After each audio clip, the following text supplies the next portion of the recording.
Bir stoacı gülümsemesi olurdu, beni ve küçük ailemi otururken görseydi yemeğe gitmek. Majesteleri, prens ve tüm adanın lordu vardı. Ben mutlak emrimdeki tüm tebaalarımın hayatları, asılabilir, çizebilir, verebilirim özgürlüğü alalım, onu elimden alalım ve tüm tebaalarım arasında isyancı olmasın. Sonra, görmek bir kral gibi yemek yedim, hizmetçilerim eşliğinde, tamamen yalnız. Anket, sanki o benim favorimdi, benimle konuşmasına izin verilen tek kişi oydu. Köpeğim, artık yaşlanmış ve deli olmuştu, kendi türünü çoğaltacak bir tür bulamamıştı, her zaman sağ elimde otururdu ve iki kedi, biri masanın bir tarafında ve diğerinin üstüne ara sıra elimden biraz bekleyerek, bir işaret olarak özel bir iyilik. Ama bunlar ilk başta karaya getirdiğim iki kedi değildi. Çünkü onlar ikisi de ölmüştü ve benim kendi evimde yakında defnedilmişti. Ama biri ne tür bir yaratıkla çarpıldıktan sonra, bunlar ikisini evcilleştirmiştim, geri kalanlar ise ormanlarda ve sonunda bana gerçekten baş belası oldu. Çünkü sık sık gelirlerdi, evime girdi ve beni de yağmaladı, sonunda onları vurmak zorunda kaldım. Ve çok sayıda kişiyi öldürdü, sonunda beni terk ettiler. Bu katılımla ve bu bolca yaşadığım bir şekilde, benim de başka bir şey istediğim söylenebilir toplum ve bundan sonra, muhtemelen çok fazla şey alacaktım. Gözlemlediğim gibi, teknemi kullanmak için sabırsızdım, daha fazla risk almaktan çok isteksizdi ve bu yüzden bazen otururdum onu adada gezdirmek için kurucu yollar buluyordum ve bazen kendim oturdum onsuz yeterince memnun bir şekilde aşağılandı. Ama zihnimde garip bir huzursuzluk vardı, adanın o noktasına iniyorum ki, son gezintimde de dediğim gibi, kıyıyı nasıl gördüğünü ve akıntının nasıl oluştuğuna bakmak için tepeye çıktım, ki ne yapmam gerektiğini görebilirdim. Bu eğilim her geçen gün üzerimde artıyordu ve sonunda oraya karadan, kenarını takip ederek gitmeye karar verdim. Kıyı, ben de öyle yaptım, ama İngiltere'de benim gibi bir adamla karşılaşan biri olsaydı, mutlaka ya onu korkutmuş ya da büyük kahkahalar yaratmıştı ve ben sık sık kendime bakmak için hareketsiz dururdum, bu düşünceyle gülümsemekten kendini alamıyordum. Yorkshire'da böyle bir kıyafetle ve böyle bir elbiseyle seyahat ettiğim figürümün bir eskizini çekmekten memnuniyet duyun, aşağıdaki gibi. Geçi derisinden yapılmış, harika, şekli olmayan bir şapkam vardı ve bir kapak vardı, güneşi benden korumak ve yağmuru püskürtmek için arkadan sarkıyordum boynuma çarpmaktan. Bu iklimlerde hiçbir şey bu kadar acı verici değildi, kıyafetlerin altındaki ete yağmur yağdırıyor. Kısa bir keçi derisinden ceketim vardı. Eteklerim yaklaşık uylukların ortasında ve aynı şekilde açık burunlu pantolon çifti, pantolonlar, yaşlı bir keçinin derisinden yapılırdı, tüyleri böyle bir şekilde aşağıya sarkardı, iki tarafında da uzunluk, pantolon gibi ortasına kadar uzanıyordu bacaklar, çorap ve ayakkabılarım yoktu ama bana bir çift şeyler yapmıştı. Ben onlara ne diyeceğimi neredeyse bilmiyordum. Mesela Baskins gibi, bacaklarımın üzerinden çırpmak ve danteller her iki tarafta sıçrayış gibiydi ama gerçekten de çok barbarca bir şekliteydi diğer tüm kıyafetlerim. Kurutulmuş geniş bir keçi derisinden kuşak taktım ve onu birleştirdim toka yerine aynı iki tanga ve her ikisinde de bir tür kurbağa, bunun yanında, kılıç ve hançer yerine küçük bir testere ve bir balta asılıydı, biri bir tarafta, biri diğer tarafta. Başka bir kemerim daha çok geniş değildi ve omzuma sarkıyan şekilde aynı şekilde bağlanmıştı ve sonunda, sol kolumun altında, ikisi de keçi derisinden yapılmış iki kese asılıydı, bir arada orada barutum asılıydı, diğerinde ise atışım. Sırtımda sepetimi taşıdım, omzumda silahım, başımın üzerinde ise büyük, sakar, çirkin bir keçi derisi şemsiyesi ama sonuçta en gerekli şey buydu, silahımın yanında kendimle ilgili bir şey vardı. Yüzüm ise rengi aslında değildi, hiç dikkat etmeyen bir adamdan beklenebileceği kadar mela benzeri ve ekinoksa 9 veya 10 derece içinde yaşıyorlar. Bir zamanlar acı çektiğim sakalım yaklaşık çeyrek yard uzunluğuna kadar büyüdü. Ama iki makas da vardı ve jiletler yeterli olduğu için oldukça kısa kesmiştim, sadece üstümde büyüyen kısmı hariç dudakları, ki benim gibi büyük bir çift Mahometan bıyık kesmiştim Salle'de bazı Türkler tarafından giyildiği görülür. Çünkü Müslümanlar böyle bir şey giymezdi, ancak Türkler yaptı. Bu bıyıkların ya da bıyıkların uzun olduğunu söylemeyeceğim şapkamı asacak kadar köpekti, ama boyları ve şekli devasa bir şekilde yeterli ve İngiltere'deki gibi korkunç sayılırdı. Ama tüm bunlar arada, figürüm için beni gözlemleyecek çok az adam vardı, bunun hiçbir önemi olmadığını, bu yüzden daha fazla söylemiyorum. Bu türde kıyafet yolculuğuma çıktım ve 5 ya da 6 gün dışarıdaydım. İlk ben seyahat ettim deniz kıyısı boyunca, teknemi ilk kez bir kayalara ulaşmak için demirledi ve artık bakacak bir tekne olmadığı için gittim kara üzerinde, daha önce bulunduğum yüksekliğe daha yakın bir yol, o zaman, kayaların uzanan uçlarını dört gözle bekliyordum ve benim de yukarıda da belirtildiği gibi, teknemle birlikte 2 kat olmak zorunda kaldım. Deniz tamamen pürüzsüz ve sessiz, ne dalgalanma, ne hareket, ne akıntı, artık orada, diğer yerlere göre daha fazla. Bunu anlamakta garip bir şekilde çaresizdim ve bir süre gözlemlemeye karar verdi, görüm hiçbir şey yok mu diye gelgit dalgası buna sebep olmuştu. Ama şimdi bunun nasıl olduğuna ikna oldum yani, batıdan gelen gelgitin başlaması ve kıyıdaki büyük bir nehirden gelen su akıntısı, muhtemelen bu akıntı ve şu, rüzgarın batıdan daha güçlü esmesine göre ya da kuzeyden, bu akıntı kıyıya daha yakın ya da daha uzaklaşırdı.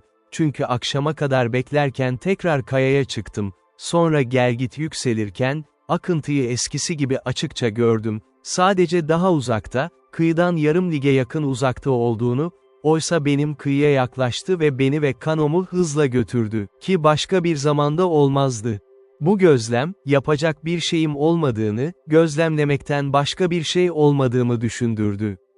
Gelgit'in dalgası ve teknemi kolayca çevirebilirim yine ada, ama bunu uygulamaya koymayı düşünmeye başladığımda, içinde bulunduğum tehlikeyi hatırladığımda ruhlarımda böyle bir korku hissi, bunu sabırla düşünemeyeceğimi düşündüm, ama tam tersine, başka bir karar aldı. Daha güvenliydi ama daha önemliydi zahmetli, ve bu, kendime başka bir şey inşa edeceğim, daha doğrusu yapacağım bir şeydi Periagua veya Kano var, bu yüzden adanın bir tarafı için bir tane ve bir tane ise diğer.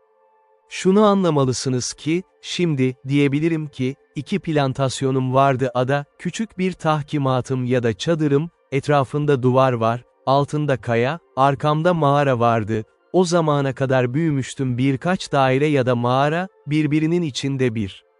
Bunlardan biri, yani en kuru ve en büyük olan, ve duvarımın ötesinde bir kapısı vardı tahkimat, yani duvarımın birleştiği yerin ötesinde. Taş, verdiğim büyük toprak çömleklerle doluydu bir hesap ve 5 büyük sepet içeren 5 büyük sepet vardı ya da her biri 6 bushel, erzak stoklarımı burada koydum, özellikle de benim erzaklarımı. Mısır, bir kısmı kulakta, samandan kısa kesilmiş, diğeri ise sürtülmüş elimle. Duvarıma gelince, eskisi gibi uzun kazıklar veya yığınlarla yapılmıştı, o yığınlar büyüdü hepsi ağaç gibiydi ve bu zamana kadar çok büyümüş, çok yayılmıştı, kimsenin görüşünde, hiçbir şeyin en ufak bir görünümü yoktu. Arkalarında bir yerleşim vardı. Bu evimin yakınında, ama arazinin biraz daha içinde ve daha alçak bir arazi, 2 parça mısır arazi döşerdim, onları düzgün şekilde işlenmiş ve ekilmiş ve mevsiminde hasadını bana vermiştir. Ve ne zaman daha fazla mısır için fırsatım oldu, bitişiğinde daha fazla arazi vardı, bu kadar uygun durumda. Bunun dışında, kırsal bir yerim vardı ve orada artık katlanılabilir bir plantasyonum vardı ayrıca, çünkü önce küçük bir bağvırım vardı, ona benim dediğim gibi, onu içeride tuttum tamir etmek, yani, çevresini saran çiti sürekli tuttum her zamanki yüksekliğine kadar hazırlanmış, merdiven her zaman içeride duruyordu. Ben ağaçlar, başta sadece kazıklardan ibaretti, ama şimdi çok büyümüştü sağlam ve uzun, her zaman kesilmiş, böylece yayılıp kalın ve vahşi büyüyebilirler ve daha hoş bir gölge yaptılar, ki bunu benim aklıma göre etkili bir şekilde yaptılar. İçinde bunun ortasında çadırım hep ayakta duruyordu, bir yelken parçası gibiydi direklerin üzerine yayılmış, Bu amaçla kurulmuş ve hiç tamir istemeyen veya yenilemek ve bunun altında kendime bir kabak, kanepe, öldürdüğüm yaratıklar, diğer yumuşak şeyler ve üzerine serilmiş bir battaniye deniz yatağımıza ait olanlar, ki onları kurtarmıştım ve harika bir beni örtmek için nöbet ceket. Ve burada, ne zaman benim yerimden uzak kalmam fırsatım olduğunda, baş koltuk, kırsal evime aldım. Bunun yanında sığırlarım için ahlaklarım vardı. Yani keçilerim için ve bunu çitle ve çevrelemek için akıl almaz bir zahmet harcamıştım toprak.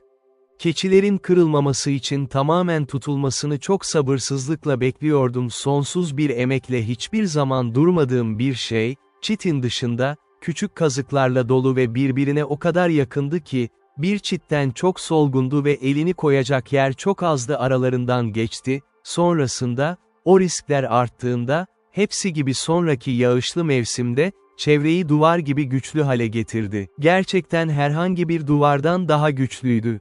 Bu benim için tembel olmadığımı ve hiçbir zahmetten kaçınmadığımı kanıtlayacak rahat desteğim için gerekli görünen her şeyi gerçekleştirmek, çünkü ben bir tür evcilleştirilmiş yaratık türünü beslemek, bu yüzden elimde bir şey olurdu yaşadığım sürece benim için et, süt, tereyağı ve peynir dergisi eğer 40 yıl olsaydı orası ve onları elimde tutmak tamamen çevrelerimi mükemmelleştirmeme bağlıydı ki, onları bir arada tutmaktan emin olabilir. Ki bu yöntemle, gerçekten, bu küçük kazıklar büyümeye başladığında, etkili bir şekilde güvence altına aldım. O kadar kalın oldular ki, bazılarını tekrar yukarı çekmek zorunda kaldım.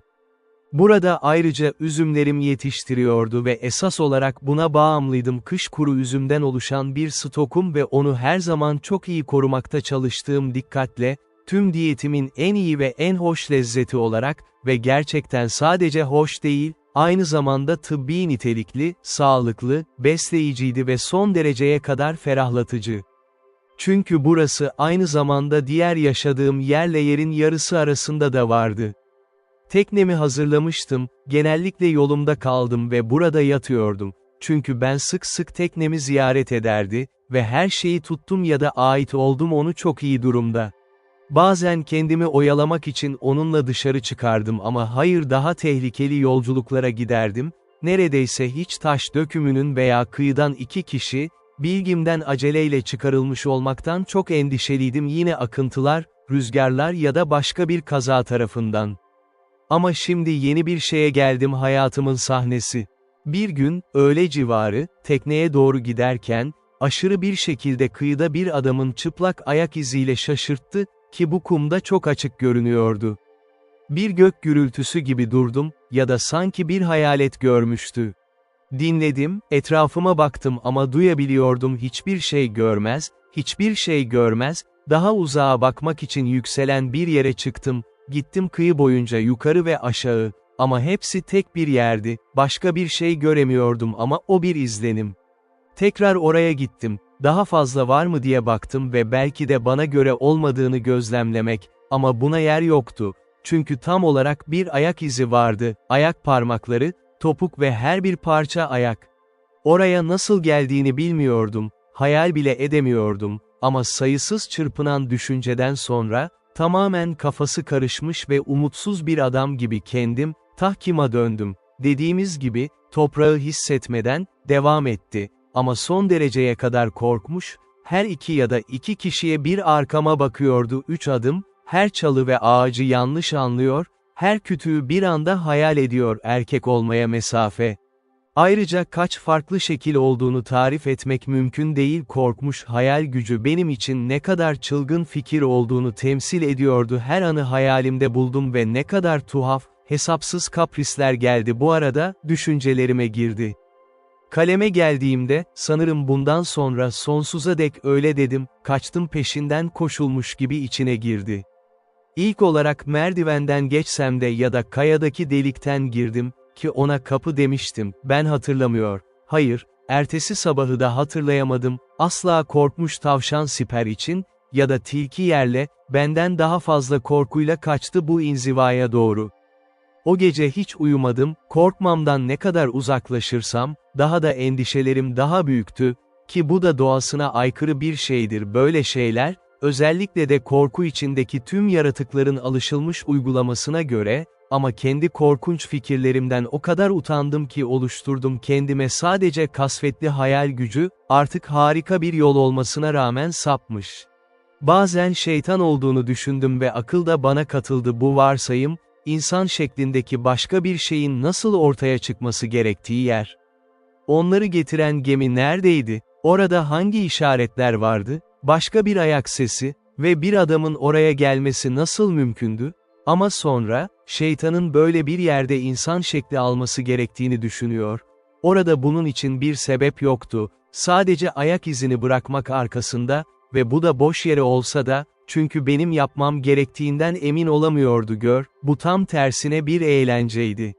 Şeytan olduğunu düşündüm beni korkutacak başka birçok yol bulmuş olabilirim tek bir ayak izi, çünkü ben ise Kağın diğer tarafında sakin yaşıyordum.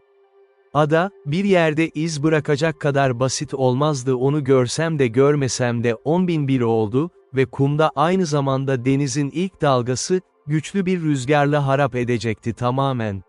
Tüm bunlar, şeyin kendisiyle ve tüm genellikle şeytanın inceliği hakkında düşündüğümüz fikirler.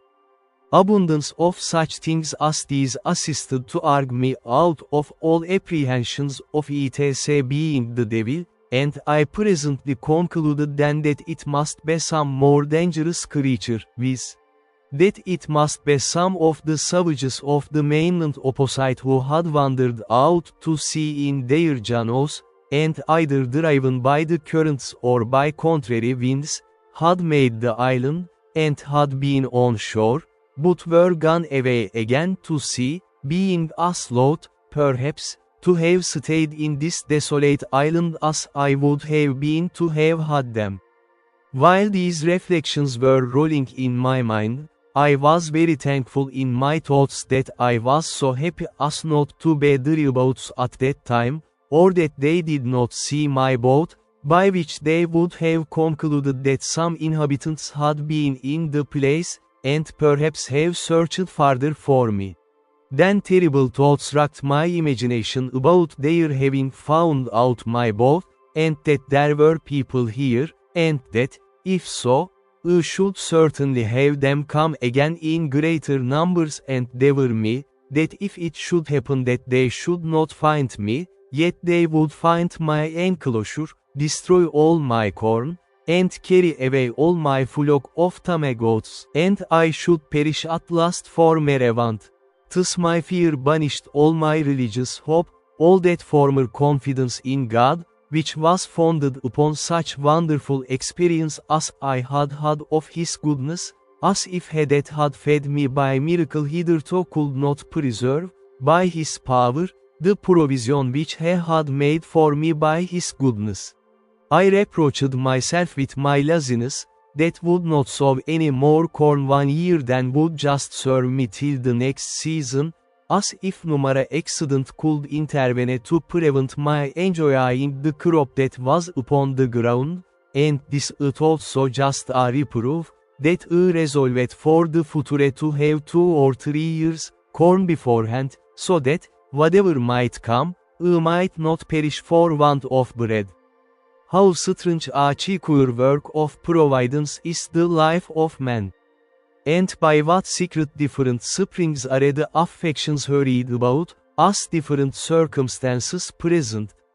Today we love what tomorrow we hate, today we seek what tomorrow we shun, today we desire what tomorrow we fear, nay, even tremble at the apprehensions of. This was exemplified in me, at this time, in the most lively manner imaginable, for I, whose only affliction was that I seemed banished from human society, that I was alone, circumscribed by the boundless ocean, cut off from mankind, and condemned to what I call silent life, that I was as one whom heaven thought not worthy to be numbered among the living, or to appear among the rest of his creatures, that to have seen one of my own species would have seemed to me a raising me from death to life, and the greatest blessing that heaven itself, next to the supreme blessing of salvation, could bestow, I say, that I should now tremble at the very apprehensions of seeing a man, and was ready to sink into the ground at but the shadow or silent appearance of a man having set his foot in the island. Such is the uneven state of human life, and it afforded me a great many curious speculations afterwards, when I had a little recovered my first surprise. I considered that this was the station of life the infinitely wise and good providence of God had determined for me, that as I could not foresee what the NDC of divine wisdom might be in all this, so I was not to dispute his sovereignty, who, as I was his creature, had an undoubted right, by creation, to govern and dispose of me absolutely as he thought fit, and who, as I was a creature that had offended him, had likewise a judicial right to condemn me to what punishment he thought fit, and that it was my part to submit to bear his indignation, because I had sinned against him. I then reflected, that as God, who was not only righteous but omnipotent, had thought fit thus to punish and afflict me, so he was able to deliver me, that if he did not think fit to do so, it was my unquestioned duty to resign myself absolutely and entirely to his will, and, on the other hand, it was my duty also to hope in him, pray to him, and quietly to attend to the dictates and directions of his daily providence. These thoughts took me up many hours, days, nights, I may say weeks and months, and one particular effect of my cogitations on this occasion I cannot omit. One morning early, lying in my bed, and filled with thoughts about my danger from the appearances of savages, I found it discomposed me very much, upon which these words of the Scripture came into my thoughts: "Call upon me in the day of trouble, and I will deliver thee, and thou shalt glorify me." Upon this, rising cheerfully out of my bed, my heart was not only comforted, but I was guided and encouraged to pray earnestly to God for deliverance. When I had done praying, I took up my Bible, and opening it to read, the first words that presented to me were, "Wait on the Lord, and be of good cheer, and he shall strengthen thy heart." Wait, I say, on the Lord. It is impossible to express the comfort this gave me. In answer, I thankfully laid down the book, and was no more sad, at least on that occasion.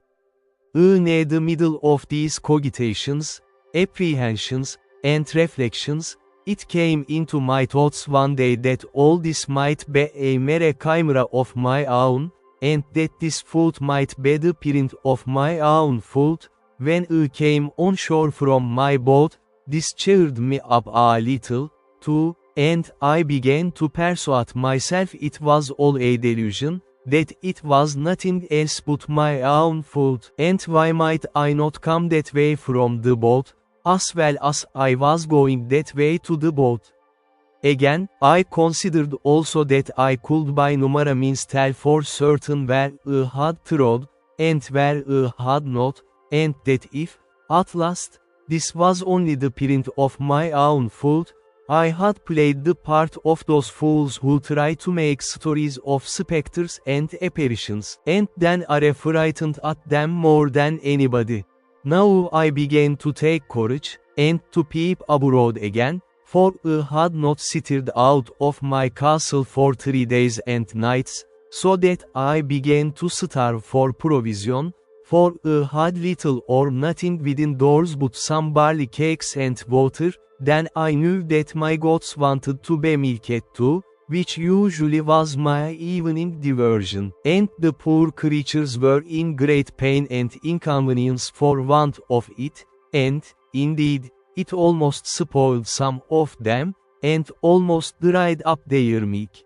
Encouraging myself, therefore, with the belief that this was nothing but the print of one of my own feet, and that I might be truly sight to start at my own shadow, I began to go abroad again, and went to my country house to milk my flock, but to see with what fear I went forward, how often I looked behind me, how I was ready every now and then to lay down my basket and run for my life. It would have made anyone have thought I was haunted with an evil conscience, or that I had been lately most terribly frightened, and so, indeed, I had. However, I went down just 2 or 3 days, and having seen nothing, I began to be a little bolder, and to think there was really nothing in it but my own imagination, but I could not persuade myself fully of this till I should go down to the shore again, and see this print of a foot, and measure it by my own, and see if there was any similitude or fitness, that I might be assured it was my own foot. But when I came to the place, first, it appeared evidently to me, that when I laid up my boat I could not possibly be on shore anywhere thereabouts. Secondly, when I came to measure the mark with my own foot, I found my foot not so large by a great deal. Both these things filled my head with new imaginations, and gave me the vapors again to the highest degree, so that I shook with cold like one in an ague, and I went home again, filled with the belief that some man or men had been on shore there, or, in short, that the island was inhabited, and I might be surprised before I was aware, and what course to take for my security I knew not. Oh, what ridiculous resolutions men take when possessed with fear. It deprives them of the use of those means which reason offers for their relief. The first thing I proposed to myself was, to throw down my enclosures, and turn all my tame cattle wild into the woods, lest the enemy should find them, and then frequent the island in prospect of the same or the like booty, then the simple thing of digging up my 2 cornfields, lest they should find such a grain there, and still be prompted to frequent the island, then to demolish my bower and tent, that they might not see any vestige of habitation, and be prompted to look farther, in order to find out the persons inhabiting. These were the subject of the first night's cogitations after I was come home again, while the apprehensions which had so overrun my mind were fresh upon me, and my head was full of vapors. Thus, fear of danger is 10,000 times more terrifying than danger itself, when apparent to the eyes, and we find the burden of anxiety greater, by much, than the evil which we are anxious about, and what was worse than all this, I had not that relief in this trouble that from the resignation I used to practice I hoped to have. I looked, I thought, like Saul, who complained not only that the Philistines were upon him, but that God had forsaken him, for I did not now take due ways to compose my mind, by crying to God in my distress, and resting upon his providence, as I had done before, for my defense and deliverance, which, if I had done, I had at least been more cheerfully supported under this new surprise, and perhaps carried through it with more resolution. This confusion of my thoughts kept me awake all night, but in the morning I fell asleep, and having, by the amusement of my mind, been as it were tired, and my spirits exhausted, I slept very soundly, and waked much better composed than I had ever been before.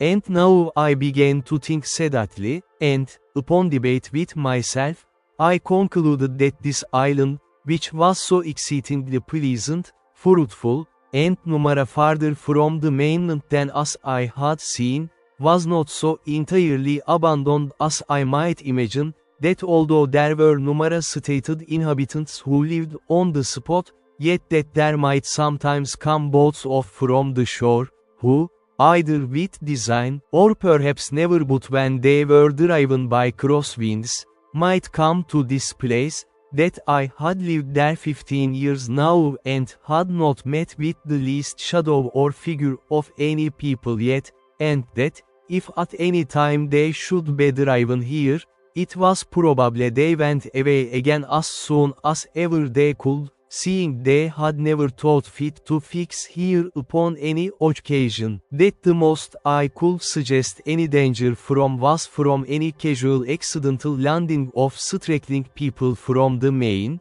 who, as it was likely, if they were driven hither, were here again their wills, so they made numara stay here, but went off again with all possible speed, seldom staying one night on shore, lest they should not have the help of the tides and daylight back again, and that, therefore, I had nothing to do but to consider of some safe retreat, in case I should see any savages land upon the spot.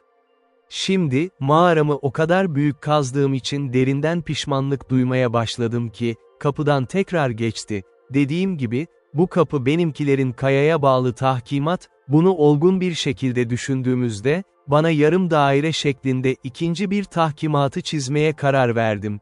Bir duvarımdan uzakta, tam olarak çift sıra ağaç diktiğim yere 12 yıl önce bahsettiğim şey. Bu ağaçlar dikilmiş o kadar yoğundu ki, aralarına sadece birkaç yığın sürülmesini istediler, öyle ki daha kalın ve güçlü olabilir ve duvarım yakında bitmiş olurdu. Yani artık çift duvarı vardı ve dış duvarım ahşap parçalarıyla kalınlaşmıştı, eski kablolar ve aklıma gelen her şeyi, onu güçlendirmek için, içinde bulunmak 7 küçük delik, kolumu uzatabileceğim kadar büyük. İç içinde bu duvarı yaklaşık 10 feet kalınlığına çıkardım ve sürekli toprak mağaramdan çıkardım, duvarın dibine koydum ve üzerine yürüdüm ve 7 delikten tüfekleri yerleştirmeyi başardım, onlardan gemiden 7 kişiyi karaya çıkardığımı fark ettim. Bunları diktim topumu ve onları bir araba gibi tutan çerçevelere yerleştirdim. Böylece 7 topu 2 dakikada ateşleyebilirdim, bu duvar bendim. Bitirmek için yorucu aylar geçirdim ama yine de kendimi güvende sanmadım, ta ki o olana kadar bitti.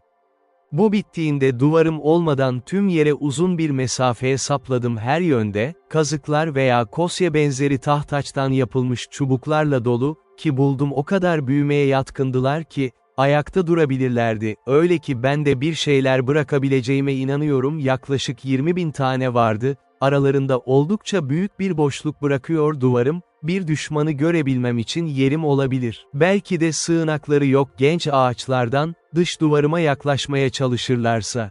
Böylece 2 yıl içinde kalın bir koruluğa sahip oldum ve 5 ya da 6 dakika yıllar boyunca evimden önce bir ormanım vardı. O kadar sıklaştı ki ve gerçekten tamamen geçilmez olduğunu güçlü bir şekilde gösteriyordu ve ne tür bir adam yok hiçbir zaman bunun ötesinde bir şey olduğunu hayal edemezdim, hele ki bir yerleşim yeri. Kendime girip çıkma şeklimi önerdiğim konuda, çünkü ben hiçbir yol bırakmadı, bu 2 merdiven yerleştirilerek yapıldı. Biri kayanın bir kısmına alçaktı, sonra içeri girdi ve üzerine başka bir merdiven yerleştirmek için yer bıraktı, yani 2 merdiven indirildiğinde yaşayan hiçbir adam bana inemedi.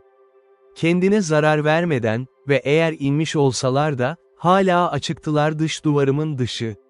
Bu yüzden insan ihtiyatının önerebileceği tüm önlemleri kendi adımlar için aldım koruma ve uzun süre gösterilecek ki tamamen öyle değildi haklı bir sebep olmadan, o zamanlar sadece kendi korku bana önerdi.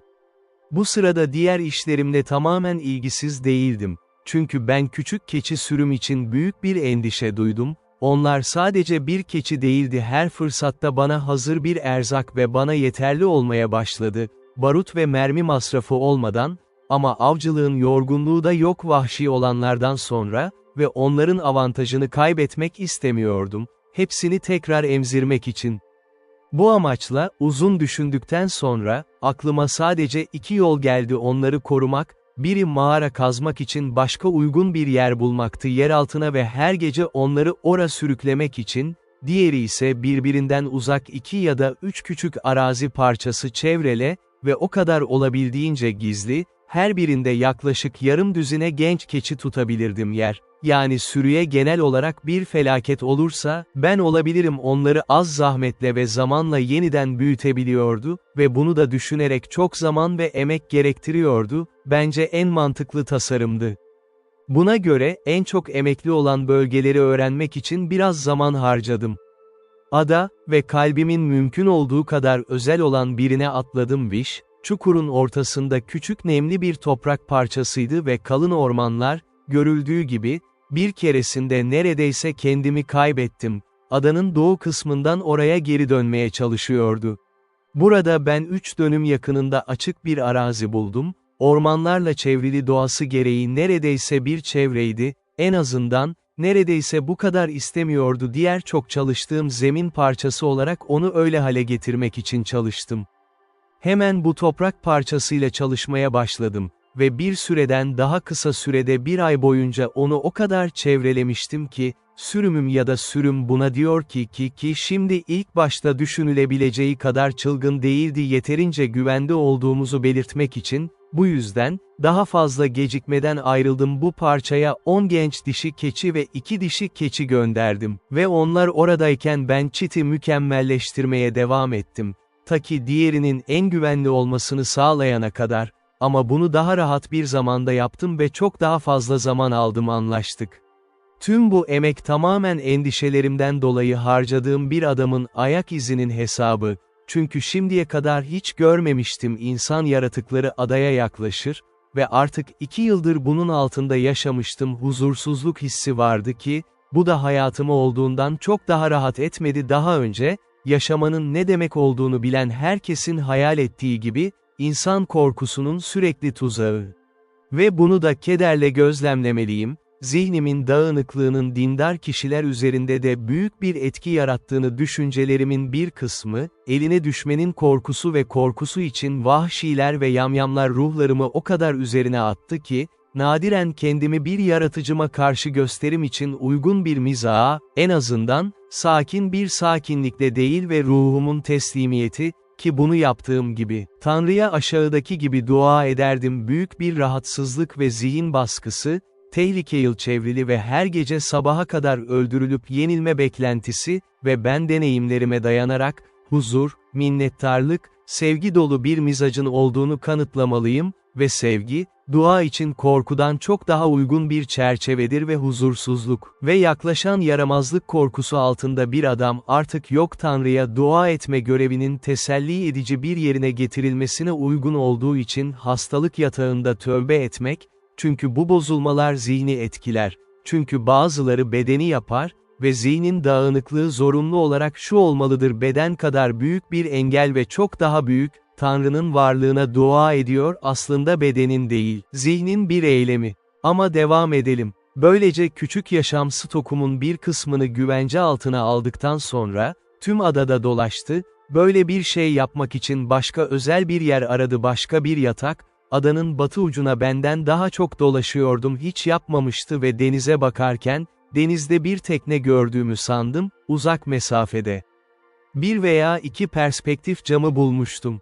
Gemimizden kurtardığım denizci sandıkları, ama bende yoktu ben, ve bu o kadar uzaktı ki ne yapacağımı anlayamıyordum, ama ben gözlerim daha fazla bakamayacak kadar baktı, olup olmadığını tekne miydi bilmiyorum ama tepeden inerken görebiliyordum artık yok, bu yüzden bıraktım, ama artık dışarı çıkmamaya karar verdim. Cebimde perspektif camı, tepeden aşağı indiğimde, daha önce hiç bulunmadığım bir ada, şimdi ikna olmuştum ki bir adamın ayak izini görmek o kadar da garip bir şey değildi hayal ettiğim gibi ada, ama seçilmem özel bir takdir oldu vahşilerin hiç gelmediği adanın tarafında, kolayca ana nehirden gelen kanolardan daha sık bir şeyin olmadığını biliyorduk, denizde biraz fazla uzaktaydılar. O tarafa ateş edemeyecek kadar uzaklardı liman için ada, aynı şekilde, sık sık karşılaşıp kanolarıyla savaştıkları gibi, galipler, esir aldıktan sonra onları bu kıyıya getirecekti, korkunç geleneklerine göre, hepsi yamyam oldukları için öldürüp bundan sonra bu konuda olacak.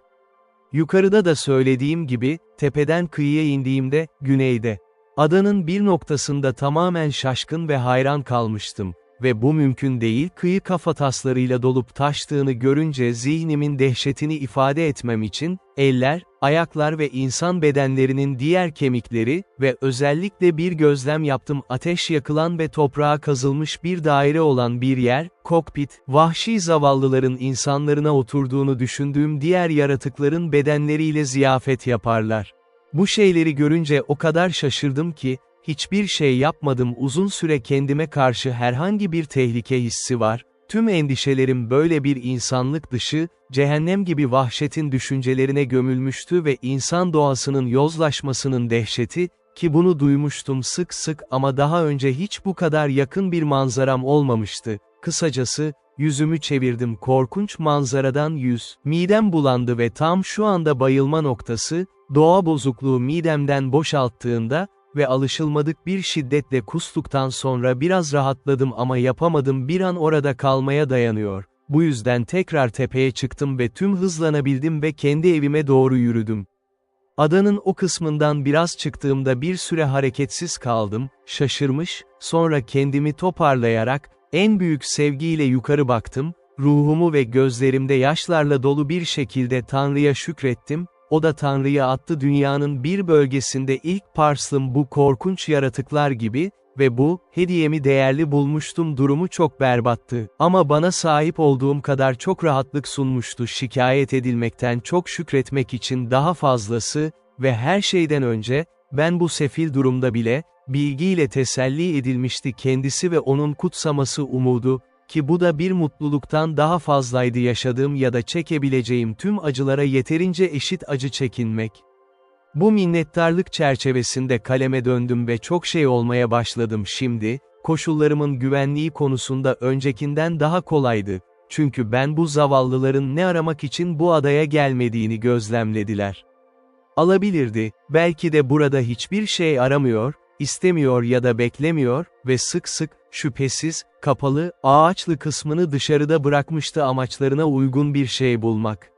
Neredeyse 18 kişi gibi burada olduğumu biliyordum yıllarca orada en ufak bir insan adımı bile görmemişti ve ben belki de şu anki kadar tamamen gizlenmiş olduğum 18 yıl daha olurdu. Eğer yapmasaydım kendimi onlara keşfettim, ki bunu yapmaya hiç fırsatım olmadı. Benim bulunduğum yerde tamamen gizlenmek, tabii bir kendimi tanıtmak için yamyamlardan daha iyi yaratıklar.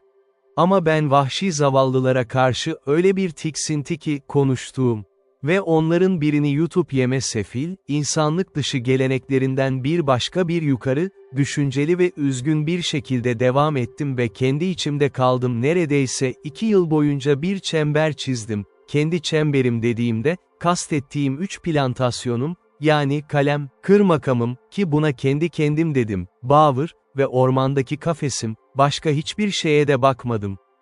Keçilerim için bir ahlaktan daha fazla kullanmak, doğanın bana verdiği tiksinti için bu cehennem zavallılar öyleydi ki, onları görmekten en az korkuyordum şeytanı kendisini görmek. Tekneme bakmaya bile gitmedim bu sefer ama daha çok başka bir film yapmayı düşünmeye başladı.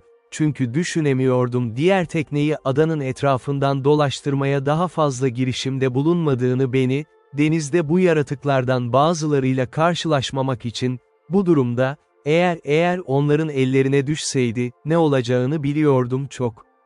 Ama zaman ve benim böyle bir tehlikede olmadığım için duyduğum tatmin bu insanlar tarafından keşfedildik, onlara karşı duyduğum huzursuzluğu azalmaya başladı ve ben eskisi gibi sakin bir şekilde yaşamaya başladı, sadece bu fark ettim, daha dikkatli davrandım ve gözlerimi kendime daha çok diktim, daha çok kendime yöneldim önce, onlardan biri tarafından görülmemek için ve özellikle, ben silahımı ateşlemeye daha temkinli, çünkü adada olan biri ateşlenmesin diye duyduğumu duydum. Bu nedenle, sahip olduğum çok iyi bir tesadüf oldu kendime evcil bir keçi ırkı giydim ve avlanmaya ihtiyacım olmadığını söyledim orman hakkında daha fazla bilgi verebilir ya da onlara ateş edebilir ve sonra herhangi birini yakaladığım bu, daha önce yaptığım gibi tuzaklar ve tuzaklarla, yani 2 yıl boyunca bundan sonra silahımı bir kez bile ateşlemediğime inanıyorum. Ama hiç dışarı çıkmadım onsuz, üstelik, gemiden 3 tabancayı kurtardığım için, hep benimle taşırdım, ya da en az 2 tane, benimle sokardım. Keçi derisi kemer. Ayrıca dışarıda olan harika kılıcılardan birini de döşedim geminin ve bana onu asmak için bir kemer yaptı, böylece artık en çok yurt dışına gittiğimde bakılması gereken güçlü bir adamdı, eğer ilkine eklerseniz kendimin özel tanımı, 2 tabanca ve bir geniş kılıç asılma yanımda bir kemerle ama kılsız. Böyle işler, dediğim gibi, bir süredir böyle devam ediyor gibiydi, bunlar hariç uyarılar, eski sakin ve sakin yaşam tarzıma indirgenmek için. Bunların hepsi durumum ne kadar uzak olduğunu giderek daha fazla gösteriyordu. Bazılarına kıyasla mutsuz, hayır, hayatın birçok başka ayrıntısına da bakmayın Tanrı'nın beni yaratması belki de memnun olurdu. Bu beni düşünmeye iterdi herhangi bir yaşam koşullarında insanlık arasında ne kadar az tişkinlik olurdu insanlar durumlarını daha kötü olanlarla karşılaştırmayı tercih eder. Minnettar olmak için, onları her zaman şu kişilerle karşılaştırmak daha iyisi, onların mırıldanmalarını ve şikayetlerini desteklemek için.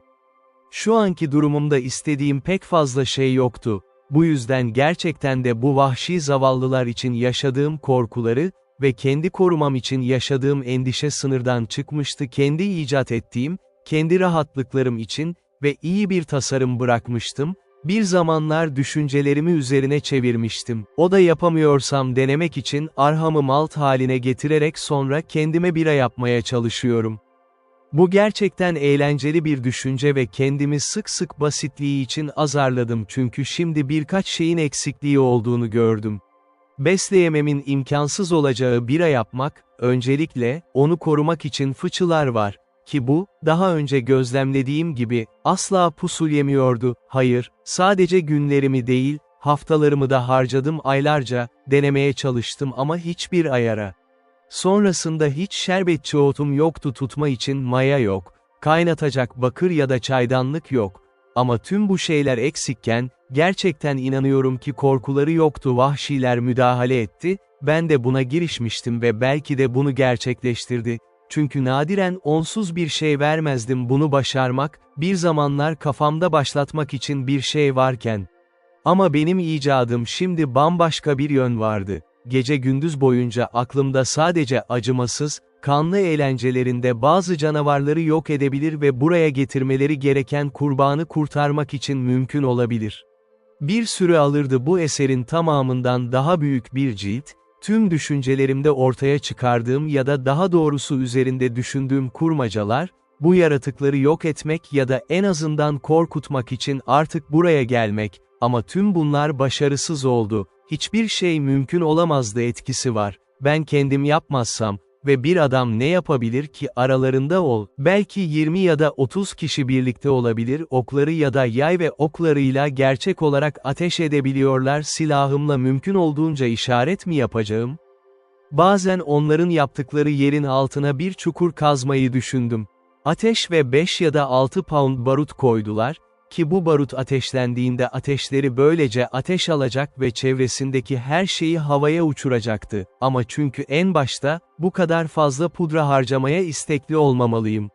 Onlar, mağazam artık bir varil miktarındaydı, ben de alayamadım onları şaşırtabileceği bir anda patlayacağından emin olun, ve, en iyi ihtimalle, sadece kulaklarının etrafındaki ateşi üflemekten başka bir şey yapmayacaktı ve onları korkuttum, ama yerden terk etmelerine yetecek kadar değil, öylece yattım bir yana, ve sonra kendimi bir yerde pusuya düşürmemi önerdi.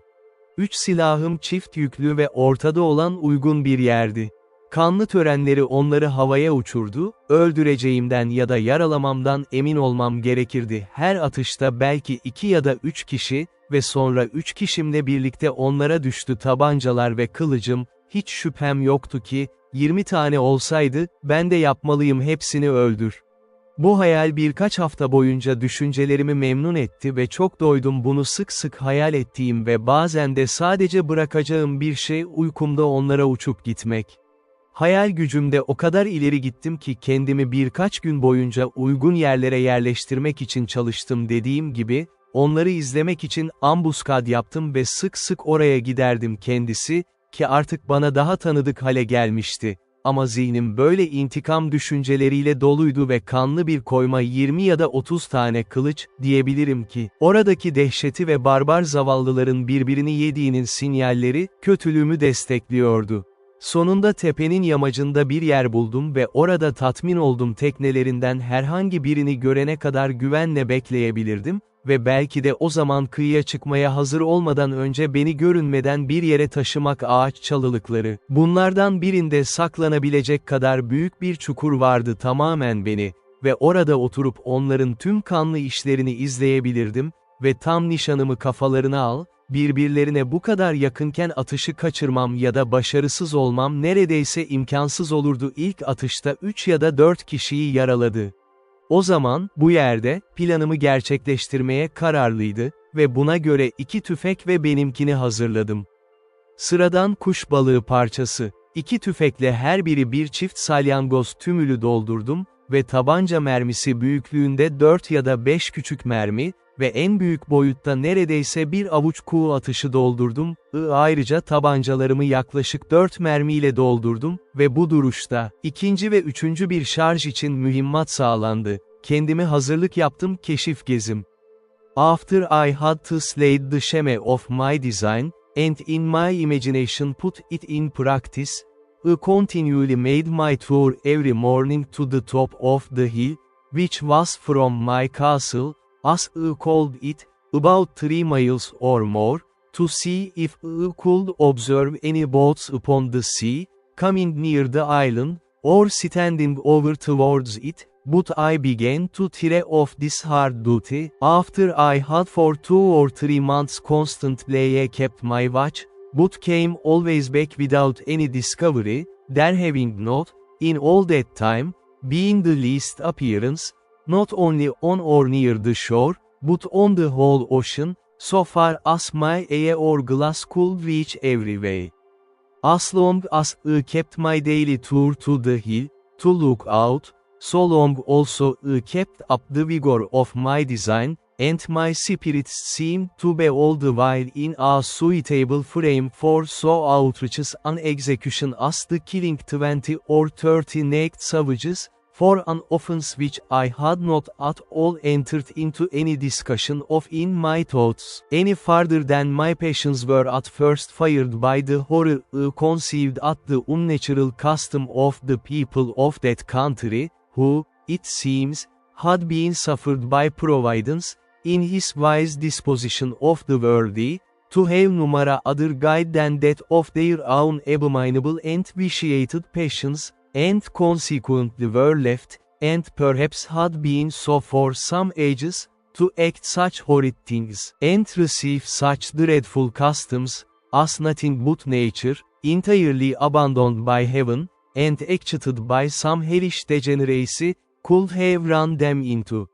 But now, when, as I have said, I began to be weary of the fruitless excursion which I had made so long and so far every morning in vain, so my opinion of the action itself began to alter, and I began, with cooler and calmer thoughts, to consider what I was going to engage in, what authority or call I had to pretend to be judge and executioner upon these men as criminals, whom heaven had thought fit for so many ages to suffer unpunished to go on, and to be as it were the executioners of his judgments one upon another, how far these people were offenders against me, and what right I had to engage in the quarrel of that blood which they shed promiscuously upon one another. I debated this very often with myself thus, how do I know what God himself judge in this particular case? It is certain these people do not commit this as a crime, it is not again their own consciences reproving, or their light reproaching them, they do not know it to be an offense, and then commit it in defiance of divine justice, as we do in almost all the sins we commit. They think it no more a crime to kill a captive taken in war than we do to kill an ox, or to eat human flesh than we do to eat mutton. When I considered this a little, it followed necessarily that I was certainly in the wrong, that these people were not murderers, in the sense that I had before condemned them in my thoughts, any more than those Christians were murderers who often put to death the prisoners taken in battle, or more frequently, upon many occasions, put whole troops of men to the sword, without giving quarter, though they threw down their arms and submitted. In the next place, it occurred to me that although the usage they gave one another was thus brutish and inhuman, yet it was really nothing to me.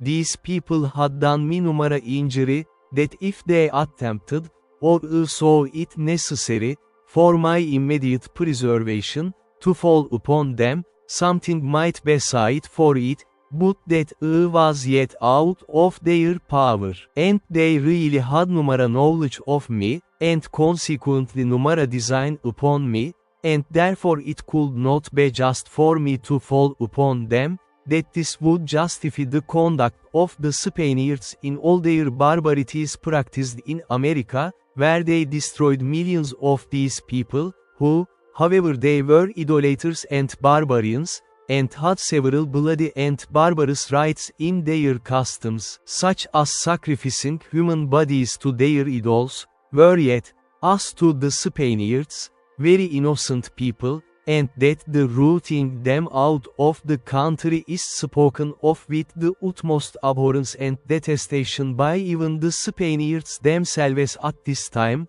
and by all other Christian nations of Europe, as a mere butchery, a bloody and unnatural piece of cruelty, unjustifiable either to God or man, and for which the very name of a Spaniard is reckoned to be frightful and terrible, to all people of humanity or of Christian compassion, as if the kingdom of Spain were particularly eminent for the produce of a race of men who were without principles of tenderness, or the common bowels of pity to the miserable, which is reckoned to be a mark of generous temper in the mind. These considerations really put me to a pause, and to a kind of a full stop, and I began by little and little to be off my design, and to conclude I had taken wrong measures in my resolution to attack the savages, and that it was not my business to meddle with them, unless they first attacked me, and this it was my business, if possible, to prevent, but that, if I were discovered and attacked by them, I knew my duty. On the other hand, I argued with myself that this really was the way not to deliver myself, but entirely to ruin and destroy myself, for unless I was sure to kill everyone that not only should be on shore at that time, but that should ever come on shore afterwards, if but one of them escaped to tell their country people what had happened, they would come over again by thousands to revenge the death of their fellows, and I should only bring upon myself a certain destruction, which, at present, I had numerous manner of occasion for. Upon the whole, I concluded that I ought, neither in principle nor in policy, one way or other, to concern myself in this affair, that my business was, by all possible means to conceal myself from them, and not to leave the least sign for them to guess by that there were any living creatures upon the island, I mean of human shape. Religion joined in with this prudential resolution, and I was convinced now, many ways, that I was perfectly out of my duty when I was laying all my bloody sham for the destruction of innocent creatures, I mean innocent as to me.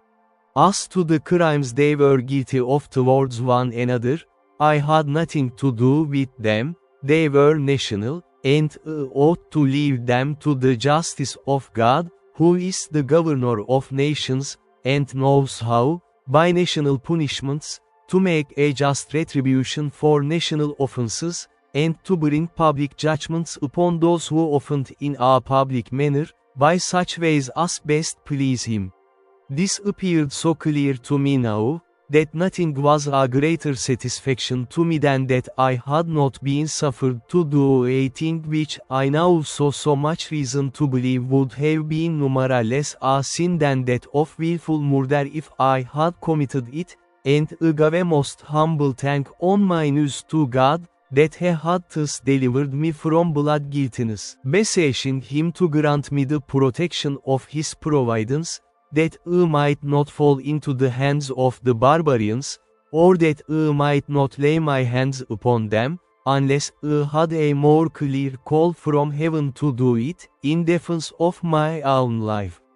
In this disposition I continued for near a year after this, and so far was I from desiring an occasion for falling upon these wretches, that in all that time I never once went up the hill to see whether there were any of them in sight, or to know whether any of them had been on shore there or not, that I might not be tempted to renew any of my contrivances against them, or be provoked by any advantage that might present itself to fall upon them. Only this I did. I went and removed my boat, which I had on the other side of the island, and carried it down to the east end of the whole island, where I ran it into a little cove, which I found under some high rocks, and where I knew, by reason of the currents, the savages durst not, at least would not, come with their boats upon any account whatever.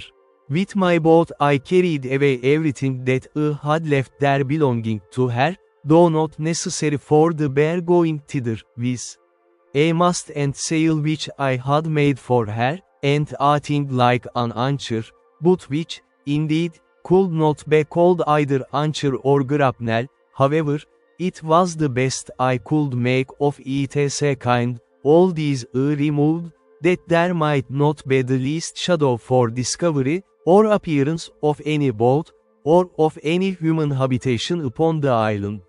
Besides this, I kept myself, as I saw it, more retired than ever, and seldom went from my cell except upon my constant employment, to milk my she-goats, and manage my little flock in the wool, which, as it was quite on the other part of the island, was out of danger. For certain, it is that these savage people, who sometimes haunted this island, never came with any thoughts of finding anything here, and consequently never wandered off from the coast, and I doubt not but they might have been several times on shore after my apprehensions of them had made me cautious, as well as before.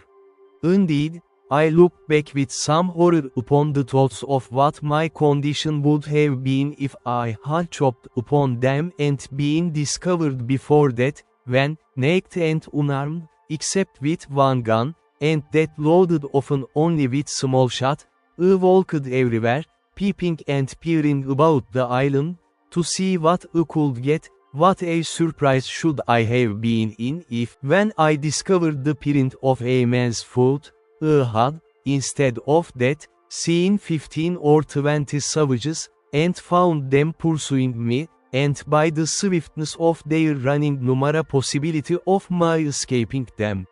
The thoughts of this sometimes sunk my very soul within me, and distressed my mind so much that I could not soon recover it, to think what I should have done, and how I should not only have been unable to resist them, but even should not have had presence of mind enough to do what I might have done, much less what now, after so much consideration and preparation, I might be able to do.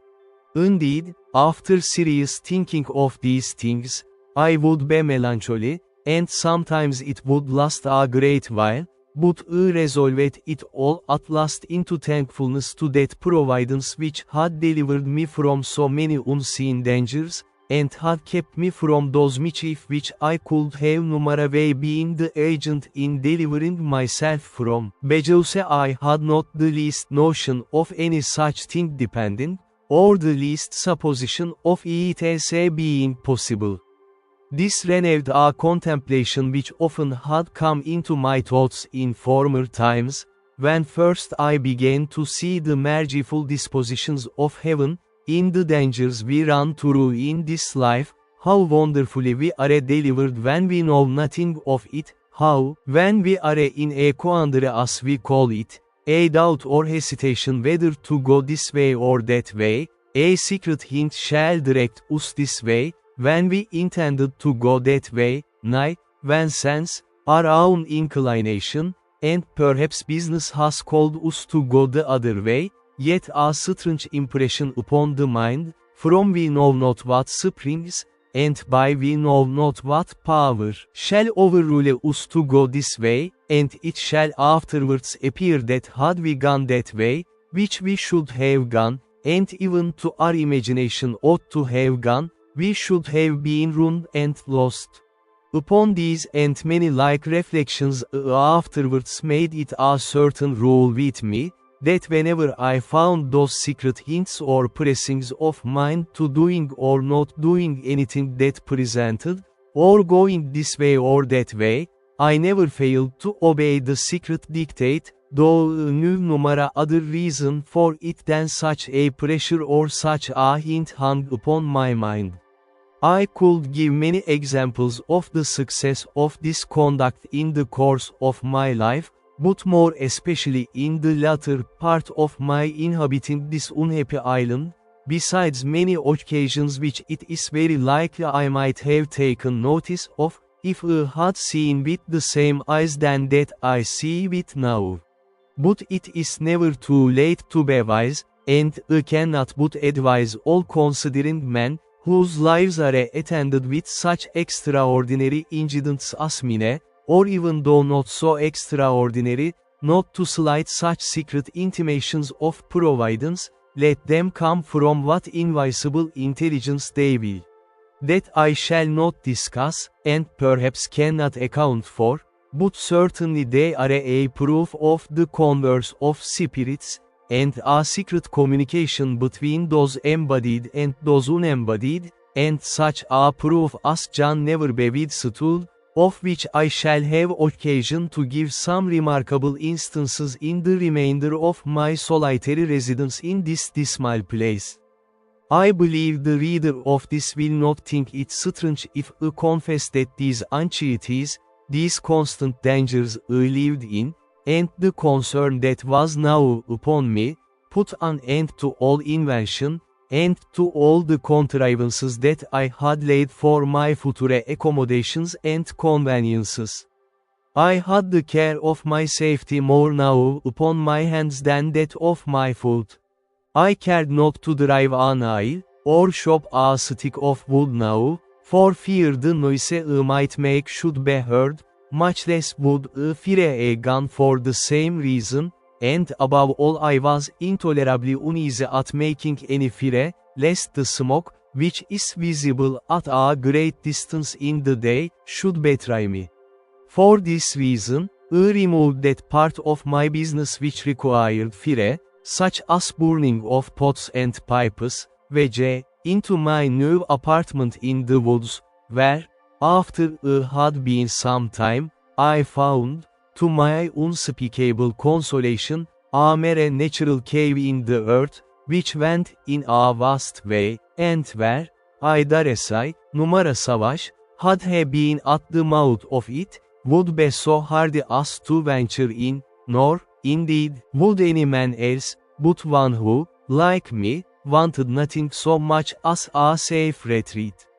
The mouth of this hollow was at the bottom of a great rock, where, by mere accident, I would say, if I did not see abundant reason to ascribe all such things now to providence, I was cutting down some thick branches of trees to make charcoal, and before I go on I must observe the reason of my making this charcoal, which was this: I was afraid of making a smoke about my habitation, as I saw it before, and yet I could not live there without baking my bread, cooking my meat, vg. So I contrived to burn some wood here, as I had seen done in England, under turf, till it became chark or dry coal, and then putting the fire out, I preserved the coal to carry home, and perform the other services for which Fire was wanting, without danger of smoke.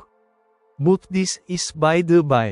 While I was cutting down some wood here, I perceived that, behind a very thick branch of low brushwood or underwood, there was a kind of hollow place.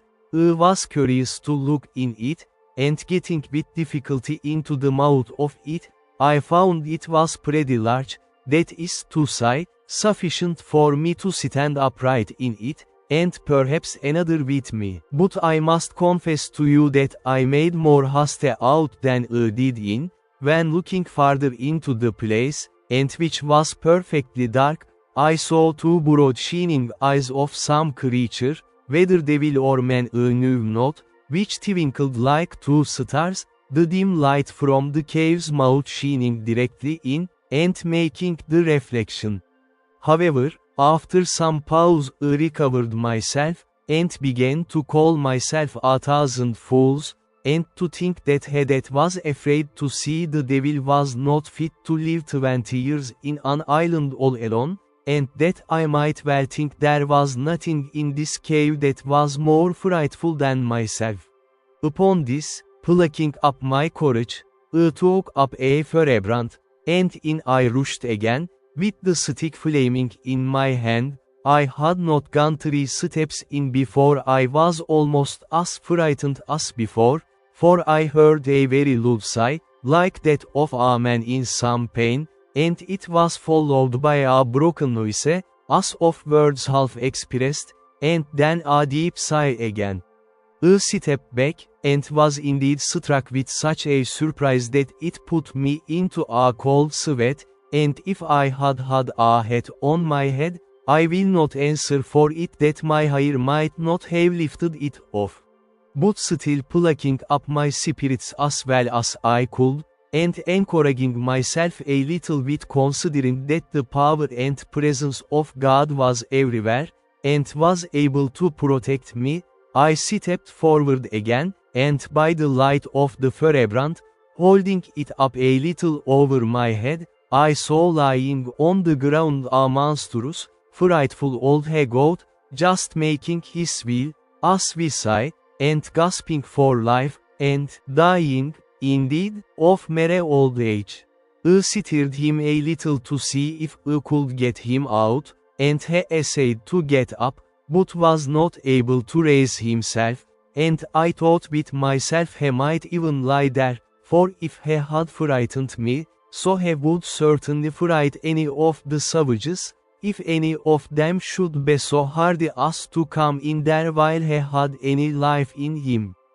I was now recovered from my surprise, and began to look round me, when I found the cave was but very small, that is to say, it might be about 12 feet over, but in numera manner of shape, neither round nor square, numera hands having ever been employed in making it but those of mere nature.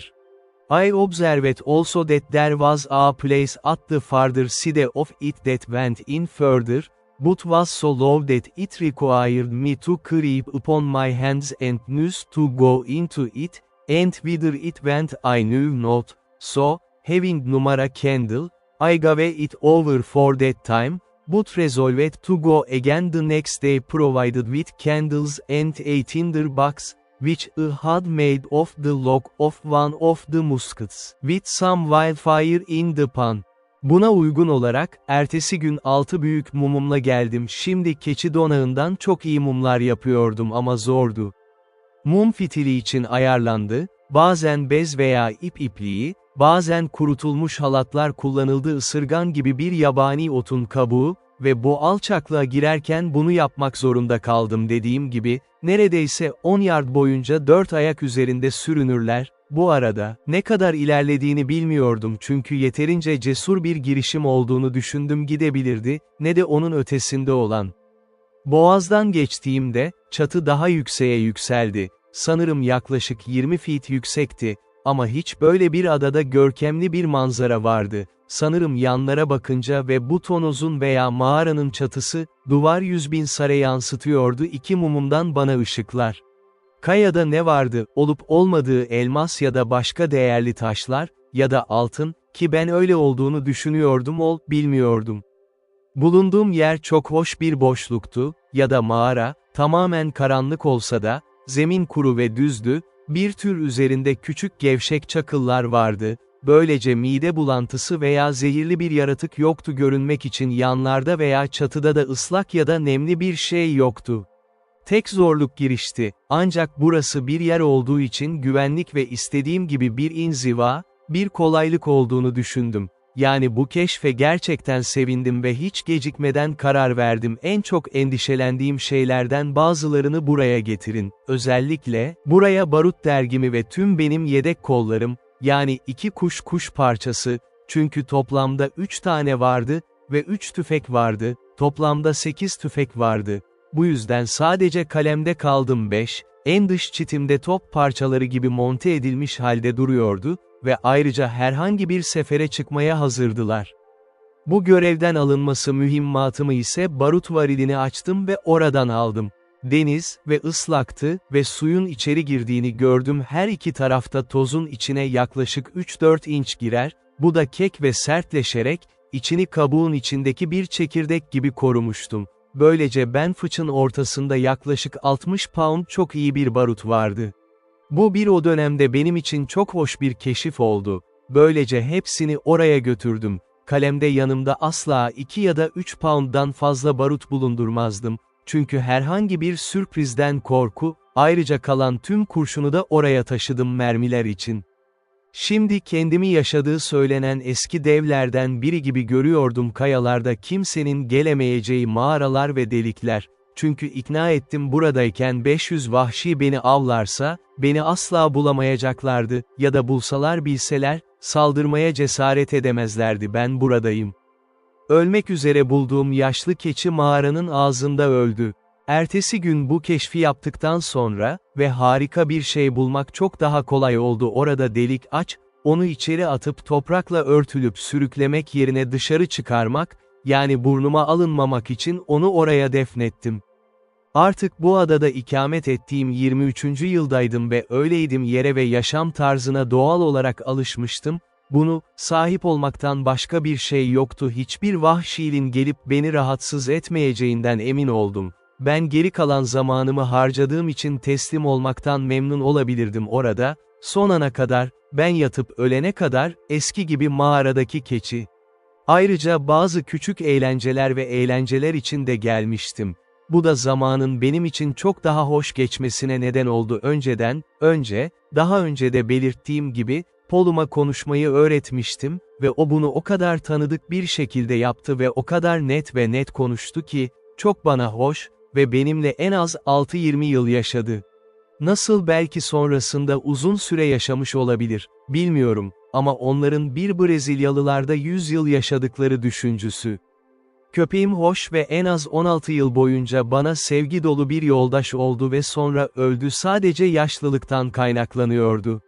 Kedilerim ise gözlemlediğim gibi, çoğaldılar, başta birkaçını vurmak zorunda kaldım. Onları engellemek için beni ve sahip olduklarımı yuttu, ama sonunda, yanımda getirdiğim 2 eski tane ben gitmiştim ve bir süre sonra onları sürekli benden uzaklaştırıyor, benimle hiçbir erzakları yok, hepsi ormana doğru vahşice kaçtı, sadece 2 kişi hariç. 3 favori, onları evcilleştirdim ve gençler, varsa ben hep boğulurdu ve bunlar ailemin bir parçasıydı. Bunların dışında hep tuttum benimle ilgili 2 ya da 3 ev çocuğu, onları elimden beslemeyi öğrettim ve 2 papağanım daha vardı, oldukça iyi konuşuyordular ve hepsi çağırıyordu, Robin Crusoe, ama ilkim gibi değil ve aslında, ben de onunla yaptığımı herhangi bir ağrı vardı. Ayrıca birkaç evcil hayvanım da vardı, adını bilmediğim, kıyıda yakaladığım deniz kuşlarını kesip kestiğim kanatlar ve kale duvarımın önüne diktiğim küçük kazıklar şimdi iyi bir kalın bir koru haline gelmiş. Bu kuşların hepsi bu alçakların arasında yaşıyordu, ağaçlar ve orada yetiştirdiler. Bu bana çok uygundu, yani dediğim gibi yukarıda, eğer mümkünse, yaşadığım hayattan çok memnun olmaya başladım, vahşilerin korkusundan korunmuştu. Ama başka yönlüydü ve hikayemle karşılaşacak herkesin bunu yapması yanlış olmayabilir. Sadece gözlem, hayatlarımız boyunca ne sıklıkla kötü en çok kaçınmak istediğimiz ve içine düştüğümüzde, bizim için en korkunç olanı çoğu zaman bizim aracımızın ya da kapısıdır kurtuluş, sadece bu sıkıntıdan yeniden dirilebileceğimiz bir kurtuluş içine düştü. Bunun birçok örneğini verebilirim hesap vermeyen hayat, ama hiçbir şeyde, bu en dikkat çekici değildi bu adada son tek başına yaşadığım yıllarımın koşulları. Yukarıda da söylediğim gibi, artık Aralık ayıydı, 23. yılımdaydım ve bu, güney gün dönümü olduğu için, kış için adını veremem, hasat zamanımın belirli bir zamanı ve neredeyse tamamen yurt dışında olmamı gerektiren tarlalar, sabah erken saatlerde dışarı çıktığında, tam olmadan önce bile gündüz olduğunda, kıyıda bir ateş ışığı görünce şaşırdım, bir anda benden yaklaşık 2 mil uzaklıkta, adanın o kısmına doğru bazı vahşilerin daha önce olduğu gibi diğer tarafta olmadığını gözlemledi, ama, büyük derdim, adanın benim tarafımdaydı. Gerçekten de bu manzaraya çok şaşırdım ve aniden durdum çöle çıkmaya cesaret edemeyen, şaşırmamak için, ama artık yoktu içimde barış, bu vahşilerin gevezeliklerinde olduğu endişelerimden dolayı adanın üstünde, mısırımı ya da kesilmişimi ya da herhangi bir eserimi bulmalıyım.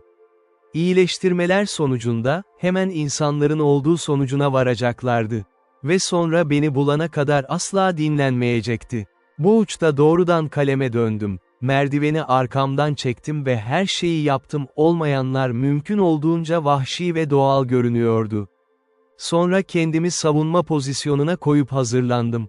Yükledim tüm toplarım, yani benim dediğim gibi, yani, tüfeklerim, ki yeni tahkimatıma ve tüm tabancalarıma monte edildim ve kararlı oldum son nefesine kadar kendimi savunmak, kendimi gerçekten övmeyi unutmamak, ilahi korumaya ve Tanrı'ya içtenlikle dua etmek için beni barbarların elleri. Bu duruşta yaklaşık 2 saat sürdüm ve başladım yurt dışındaki istihbarat için sabırsızlanmak, çünkü gönderecek casusum yoktu. Sonrası bir süre daha oturup bu durumda ne yapmam gerektiğini düşünüyordum. Ama öyle değildim cehalette daha uzun süre oturabiliyor, merdivenimi kenara kurmak tepenin yeri, daha önce gözlemlediğim gibi düz bir yer vardı. Sonra merdiveni arkamdan çekerek tekrar kurdum ve tepenin tepesine çıktım. Ve bilerek aldığım perspektif camımı çıkarıp kendimi serdim yere yüzüstü yattım ve yeri aramaya başladım. Ay şu anda en az 9 çıplak vahşi oturduğu görüldü. Küçük ateş yakmışlardı, onları ısıtmak için değil. Çünkü buna ihtiyaçları yoktu. Hava aşırı sıcaktı ama tahmin ettiğim gibi, bazı kıyafetlerini giydirmek için yanlarında getirdikleri insan etinin barbarca beslenmesi, ister canlı olsun, ya da ölü olduğunu anlayamadım. Yanlarında 2 kano vardı ve onları kıyıya çekmişlerdi. Ve şu şekilde o zaman gelgit dalgası başlamıştı, bana selin dönüşünü bekliyor gibi geldiler tekrar gitmek.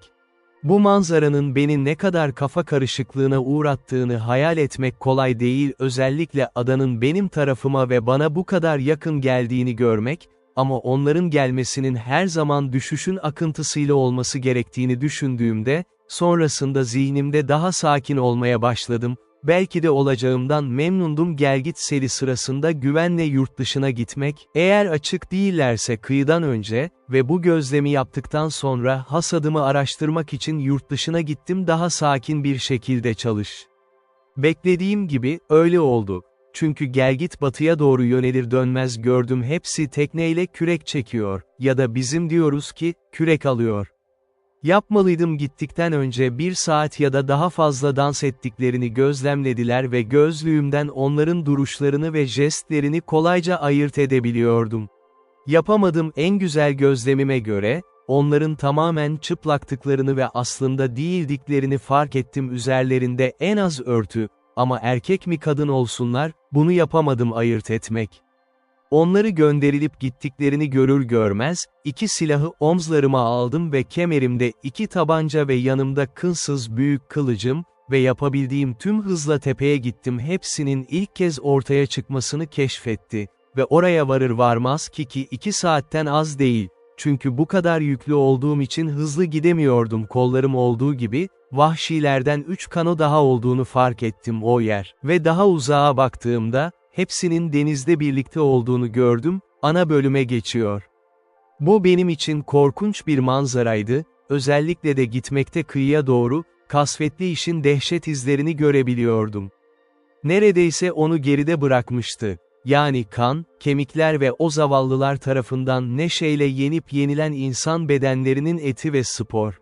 Bu manzara karşısında o kadar öfkeyle doldum ki, şimdi orada gördüğüm bir sonraki kişinin yok edilmesini önceden planla, kim olsun ya da kaç tane olursa olsun. Onların böyle yaptığı ziyaretlerin bana açıkça görüldüğü bu adaya çok sık gitmezdi.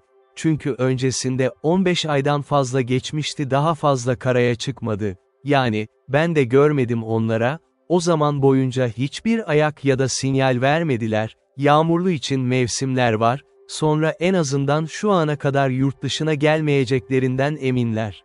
Ama hepsi bu sırada, sürekli endişeler yüzünden rahatsız yaşadım.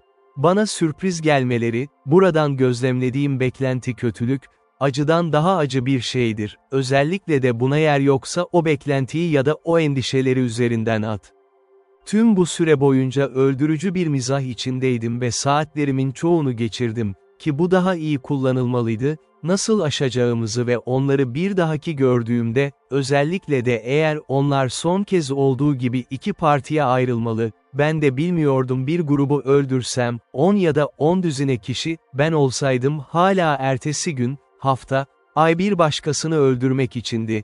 Ve böylece bir tane daha, sonsuza kadar bile, sonunda en az olmayan bir katil olana kadar insan yiyenlerdi, belki de çok daha fazla. Günlerimi geçirdim, şimdi büyük bir kafa karışıklığı ve endişe içindeyim, bir gün ya da diğerleri bu acımasız yaratıkların eline geçer ve eğer herhangi bir şey yaparsam yurt dışına zaman yolculuğu, etrafıma en büyük bir bakış atmadan geçmedi düşünülebilir bir özen ve dikkat. Ve şimdi, büyük bir rahatlıkla, ne kadar mutlu olduğunu fark ettim evcil bir keçi sürüsü ya da sürüyü sağladığımdı, çünkü hiçbirine yaklaşmaya cesaret edemezdim silahımı ateşledim, özellikle adanın genelde olduğu tarafta geldim, vahşileri korkutmamak için ve eğer şimdi benden kaçsalardı, ben belki 2 ya da 300 kanol tekrar geleceklerinden emin birkaç gün içinde ne bekleyeceğimi anladım. Ancak bir yıl yoruldum ve 3 ay daha vahşileri görmeden önce, sonra buldum onları yine, yakında gözlemleyeceğim. Doğru ki bir zamanlar oradaydılar ya da 2 kez, ama ya hiç kalmadılar ya da en azından ben onları görmedim, ama içinde hesaplayabildiğim en yakın Mayıs ayı ve 24'lü yaşımda yıl boyunca onlarla çok garip bir karşılaşma yaşadım, onun yerine. Bu 15-16 ay boyunca zihnimin çalkantıları ara çok iyiydi. Huzursuzca uyudum, hep korkunç rüyalar gördüm ve çoğu zaman gece uykumdan kalkırdı. Gündüzlerinde büyük sıkıntılar zihnimi bunalttı ve geceleri sık sık vahşileri öldürmeyi rüya görürdüm ve bunu neden haklı çıkarabileceğimi düşündüm. Ama tüm bunlardan bir süre vazgeçmek. Mayıs ortasındaydı, sanırım 16. gün ve zavallı ahşap takvimimin tahmini gibi, çünkü ben hepsi hala direğe işaretlenmişti. Diyorum ki, 16. Mayıs'ta bütün gün çok büyük bir rüzgar fırtınası esti, bolca yıldırım ve gök gürültüsü ve ardından çok kötü bir gece geldi. Ne olduğunu bilmiyordum özel bir durumda, ama İncil'de okuyordum ve mevcut durumumla ilgili çok ciddi düşüncelerim, sandığım gibi, denizde ateş eden bir silah sesi. Bu kesinlikle sürprizdi, daha önce karşılaştığım her şeyden oldukça farklıydı, kavramlar için düşüncelerime gelen bu tamamen farklı bir türdü. Başladım hayal edilebilecek en büyük acele ve bir anlık anda merdivenimi ortaya vurdum, kayanın yerini aldı ve onu benim peşimden çekti ve ikinci kez monte ettim, tepenin tepesine kadar bir ateş parıltısı bana bir şey dinlemeyi söyledi. İkinci top, yaklaşık yarım dakika içinde duydum ve duyduğum, bunun beni denizin o kısmından götürdüğümü biliyordum. Teknemde akım var. Hemen düşündüm ki burası bir gemi olmalı, sıkıntı ve yanlarında bir yoldaş ya da başka bir gemi olduğunu ve bu silahları yardım sinyali için ateşledi. Varlık vardı o anda aklına gelsin, onlara yardım edemesem de, belki de bana yardım edebilirler diye. Bu yüzden elimden gelen tüm kuru odunu bir araya getirdim, elimi tuttum ve güzel bir yığın oluşturdum, tepenin üzerinde ateşe verdim. Ahşap kuruydu ve özgürce yanıyordu, ve rüzgar çok sert esse de, yine de yanıyordu oldukça dışarıda, yani emin oldum ki, eğer bir gemi diye bir şey varsa, mutlaka görmeli. Ve şüphesiz yaptılar. Çünkü ateşim her zaman alevlendi, yukarıda başka bir silah sesi duydum, ardından birkaç tane daha aynı silahtan çeyrek. Ateşimi bütün gece yaktım, gün doğana kadar ve hava genişçe gündüz ve hava açıldı, denizde çok uzakta dolu bir şey gördüm adanın doğusunda, yelken mi yoksa gövde mi olduğunu ayırt edemedim, hayır, bardağımla değil, mesafe çok güzeldi ve hava hala bir şeydi, aynı zamanda puslu, en azından, çok uzaktaydı.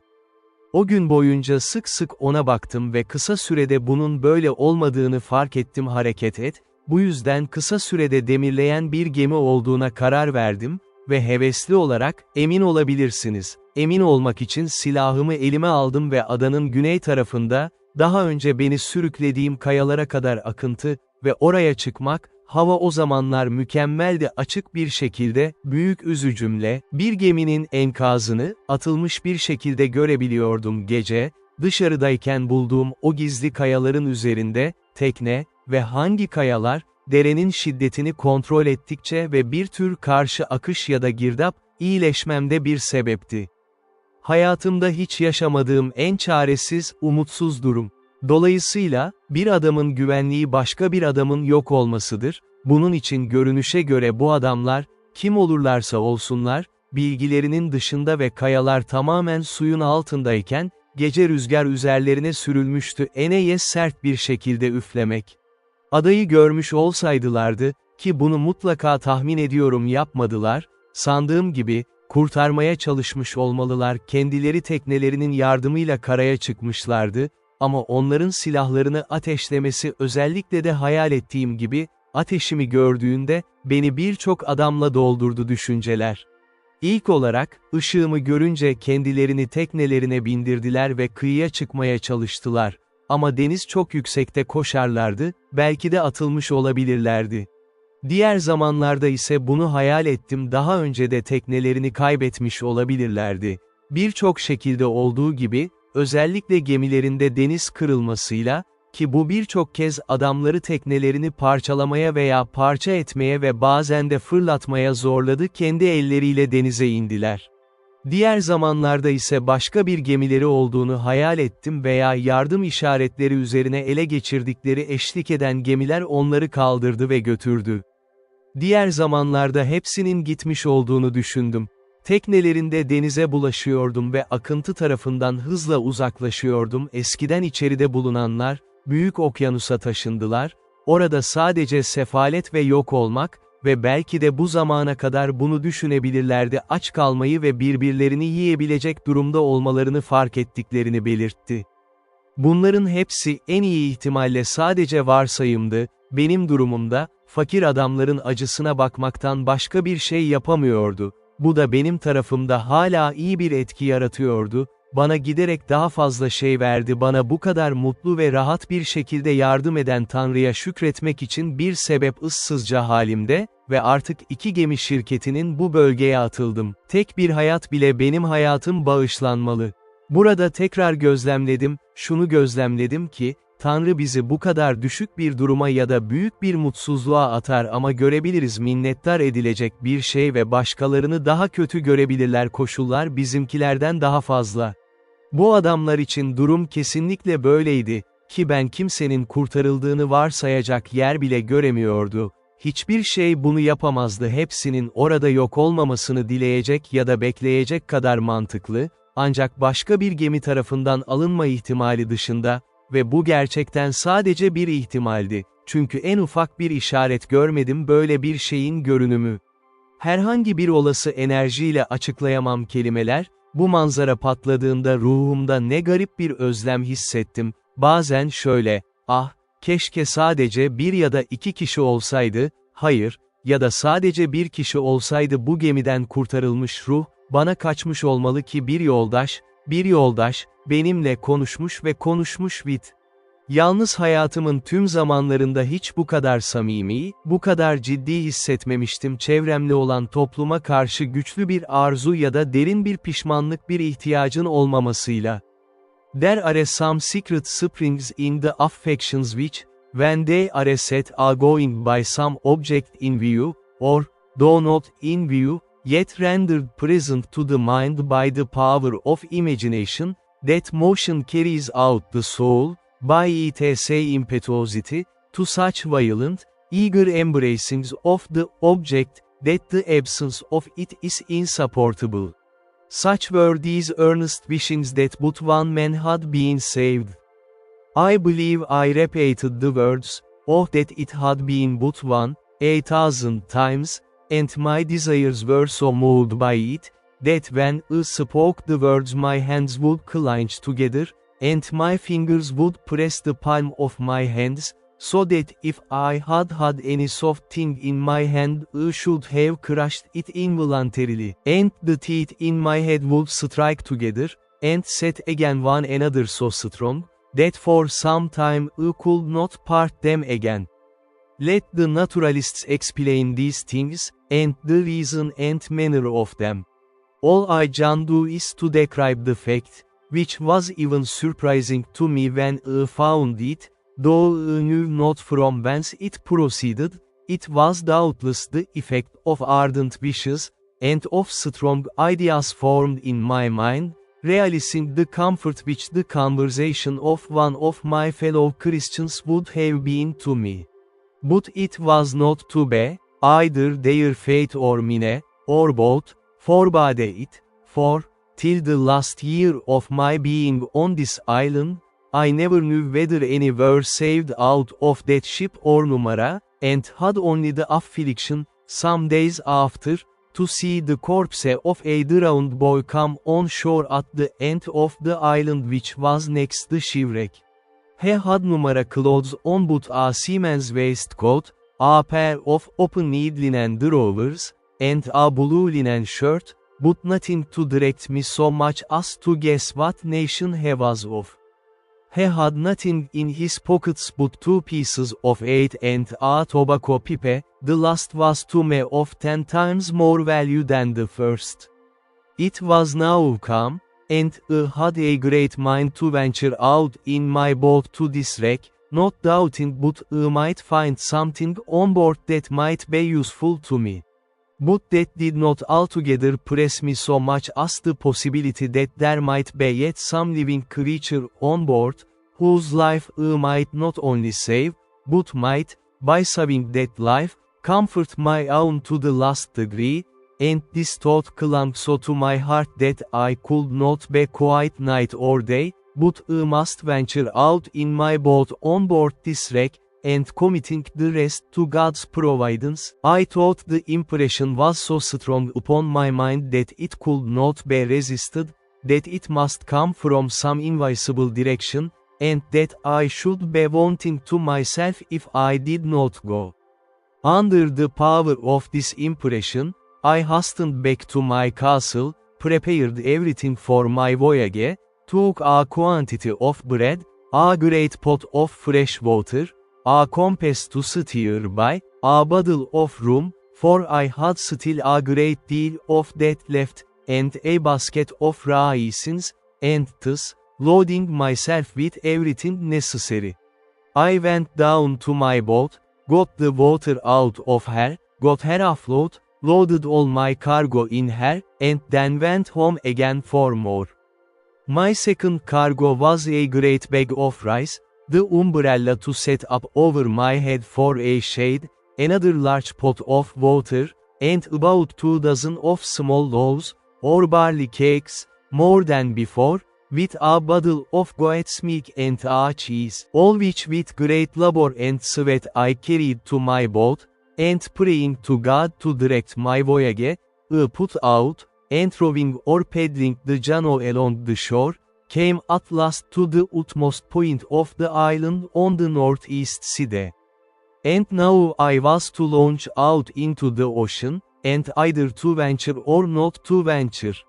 I looked on the rapid currents which ran constantly on both sides of the island at a distance, and which were very terrible to me from the remembrance of the hazard I had been in before, and my heart began to fail me, for I foresaw that if I was driven into either of those currents, I should be carried a great way out to sea, and perhaps out of my reach or sight of the island again. And that then, as my boat was but small, if any little gale of wind should rise, I should be inevitably lost.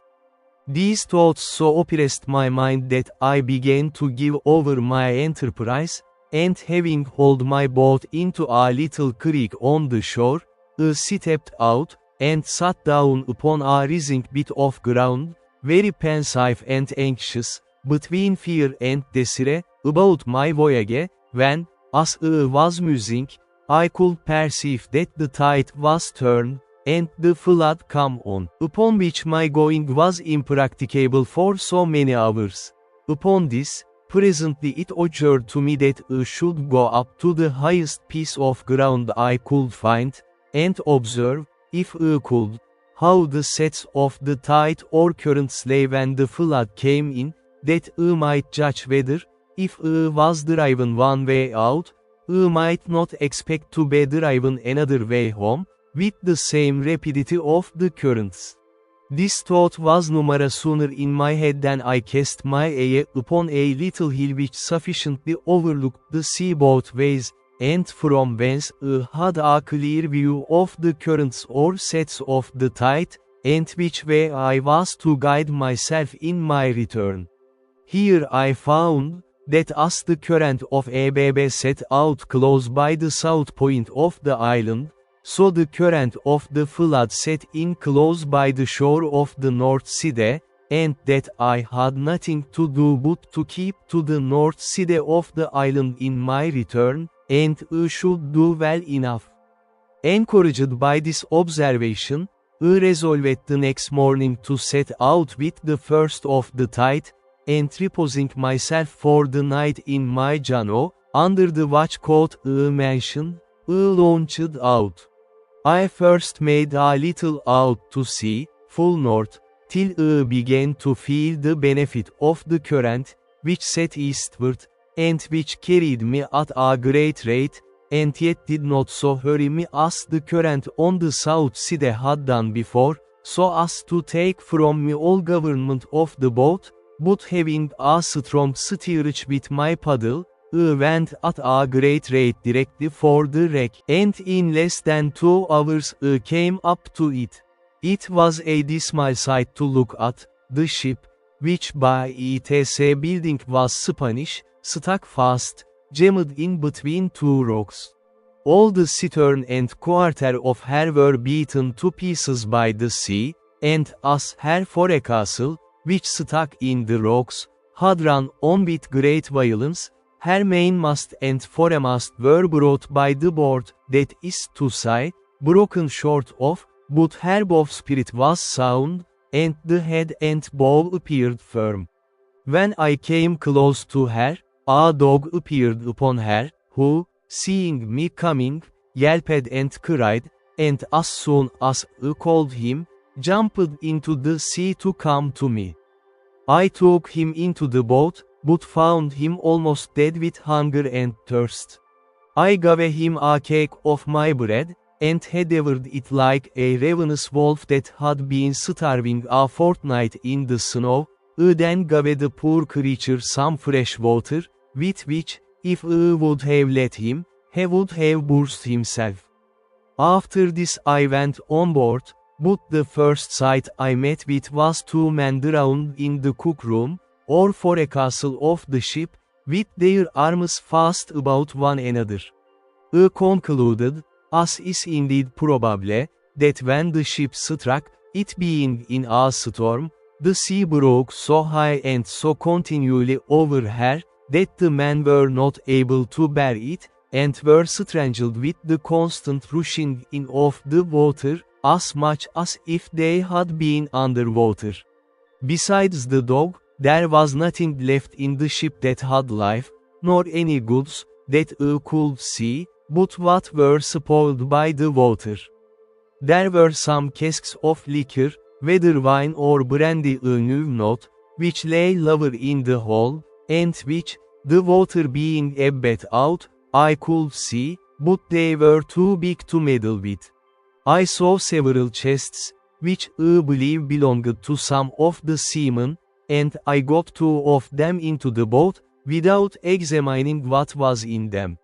Had the stern of the ship been fixed, and the forepart broken off, I am persuaded I might have made a good voyage, for by what I found in those two chests I had room to suppose the ship had a great deal of wealth on board, and, if I may guess from the course she steered, she must have been bound from Buenos Aires, or the Rio de la Plata, in the south part of America, beyond the Brazils to the Havana, in the Gulf of Mexico, and so perhaps to Spain.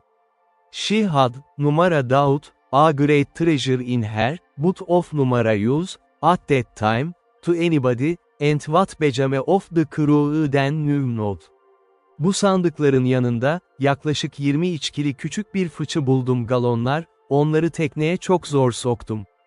Birkaç tane vardı kabinde tüfekler ve yaklaşık 4 pound barut içeren büyük bir barut boynusu içinde, tüfeklere gelince, onları almak için bir fırsatım yoktu, bu yüzden bıraktım ama aldım barut boynuzunu.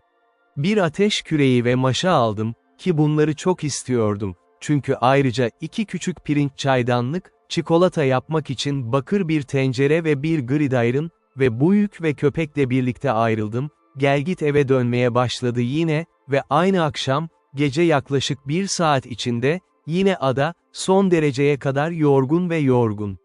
O gece yattım tekneye ve sabah yeni gemimde ne varsa saklamaya karar verdim mağara, ve onu kaleme taşımama. Kendimi tazelemaktan sonra tüm kendimi aldım kargo karada bulundu ve detayları incelemeye başladı.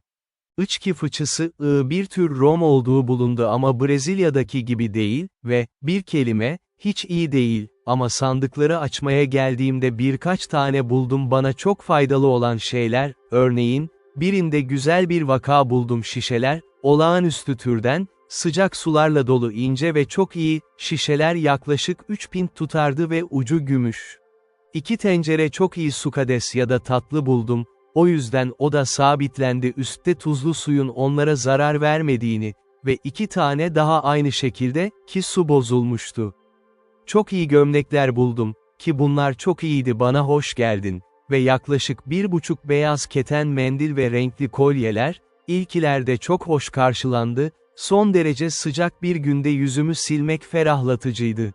Bunun dışında, kasaya geldiğimde sandıkta, 3 büyük çanta 8'lik parça buldum. Bunlar toplamda yaklaşık 1100 parça, ve onlardan birinde, bir kağıda sarılmış, 6 altın doubloon ve bazı küçük altın çubuklar veya dilimler, sanırım hepsi yaklaşık 1 pound ağırlığında olabilir. Diğer sandıkta bazı kıyafetler vardı. Ama çok az değer, ancak koşullara göre, bu kesinlikle nişancı yardımcısı, ancak içinde barut yoktu, sadece 2 pound ince sırlı toz, 3 şişede saklanıyor, sanırım şarj için tutuluyor. Ara sıra kuşları gibi. Genel olarak, bu yolculuktan çok az şey kazandım bu bana bir fayda sağladı. Çünkü para konusunda hiçbir fırsatım yoktu bunun için, bana ayaklarımın altındaki toprak gibiydi ve her şeyimi verirdim 3 ya da 4 çift İngiliz ayakkabısı ve çorap için, ki bunlar benim çok istedim ama yıllardır ayakta hiç yoktu.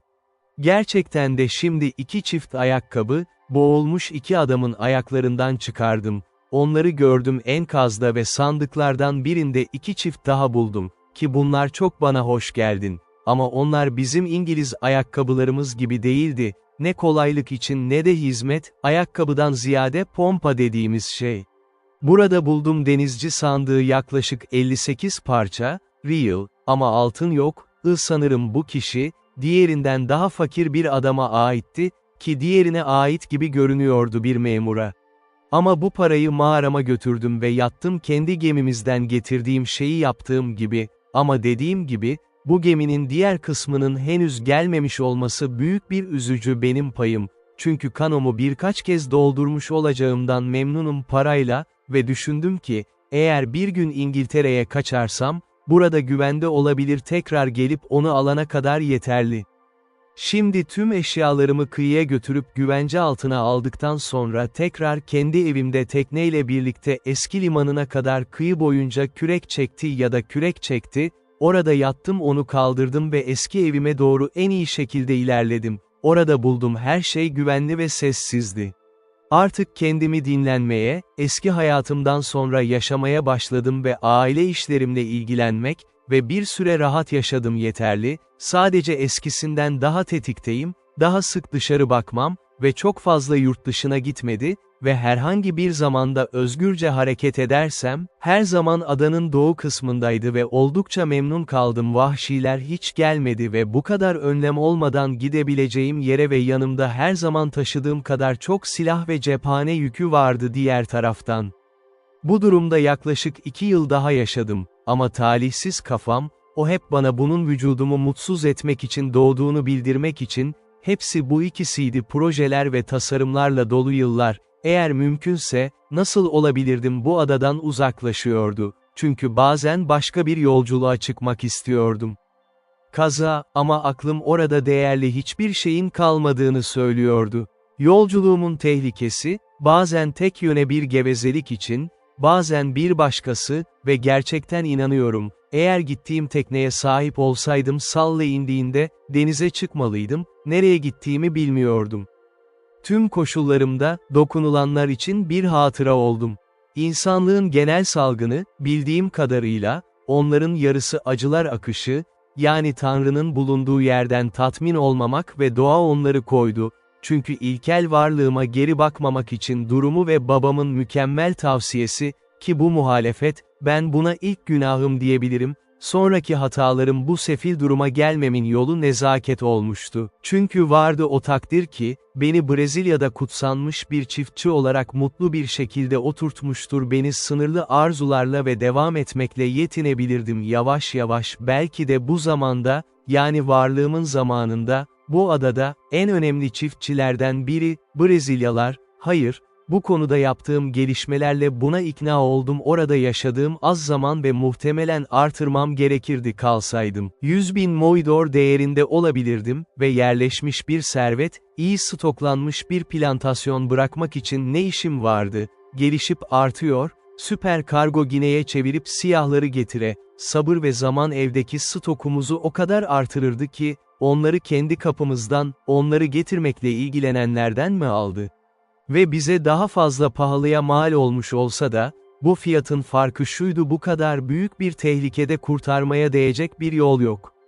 Ama genç kafaların kaderi genellikle böyle olduğu gibi, bu yüzden genellikle daha fazla yılın ya da değerli bir deneyimin egzersizidir zamanın, şimdi benim için de öyleydi, ama hata o kadar derinleşmişti öfkemde, kendimi mevkimde yetindiremediğim ama bu yerden kaçma yolları ve ihtimalimi sürekli araştırıyordu ve okuyucuya daha büyük bir memnuniyetle kalanını da getirebilirim. Hikayemin bir parçası, ilk hikayemi anlatmak uygunsuz olmayabilir. Bu aptalca kaçma planım hakkında fikirler ve nasıl ve hangi temele dayanarak hareket ettim.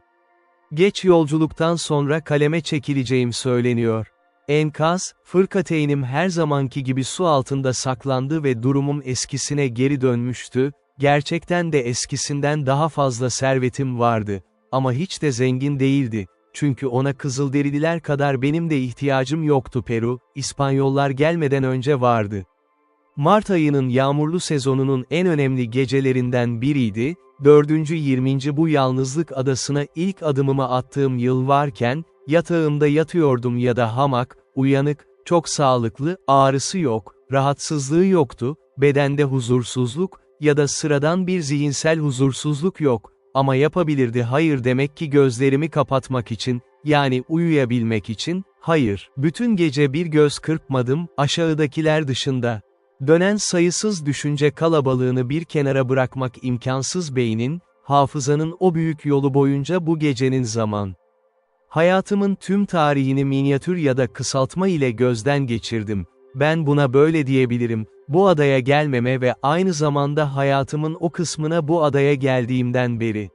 Davadaki durumum üzerine düşüncelerimde bu adada karaya geldim, işlerinin mutlu duruşunu karşılaştırıyordum. Burada yaşadığım ilk yıllarda, kaygı, korku ve bir ayak izini gördüğümden beri içinde yaşadığım bakım. Vahşilerin adaya sık sık geldiğine inanmıyordum ama yine de bu sürede, bazen karada yüzlerce kişi olabilir orada, ama bunu hiç bilmiyordum ve bu konuda hiçbir endişe yapamıyordum. Bu, tatminim mükemmeldi, ama tehlikem aynıydı ve ben de tehlikemi bilmemekten mutluydum, sanki hiç gerçekten maruz kalmamışmışım gibi. Bu, düşüncelerime çok faydalı düşünceler sundu ve özellikle bu konu, Providence'ın ne kadar sonsuz iyi olduğu, ki insanlığı yönetirken onun görüşündeki dar sınırlar ve şeyler hakkında bilgi, ve o kadar binlerce insanın arasında yürüse de tehlikeler, eğer fark edilirse zihnini oyalacak ve ruhunu çöktür, olayların yaşanmasıyla sakin tutulur. Gözlerinden gizleniyordu ve etrafındaki tehlikelerden habersizdi. Bu düşünceler bir süre beni eğlendirdikten sonra, düşünmeye başladım, bu dünyada yıllardır içinde olduğum gerçek tehlikeyi ciddi şekilde ele alıyorum adada ve en büyük güvenlikte, herkesle dolaştığımı olası bir huzur, belki de sadece bir tepenin alnı olsa bile, büyük ağaç ya da gecenin rahat yaklaşması, benimle en kötüsü arasında kalmıştı bir tür yıkım, yani yamyamların eline düşmek ve vahşiler. Benim bir keçiye baktığım gibi bana tutunacak olan vahşiler kaplumbağa ve beni öldürüp yemek, benim bir güvercin ya da kıvrım balığı. Kendimi haksız yere iftira ederdim, büyük koruyucuma içtenlikle minnettarım, onun tek koruması için büyük bir insanlıkla kabul edildi ve tüm bu bilinmeyen kurtuluşların zamanı gelmişti ve bu olmadan kaçınılmaz olarak acımasız ellerine düşmüş olmalıydım.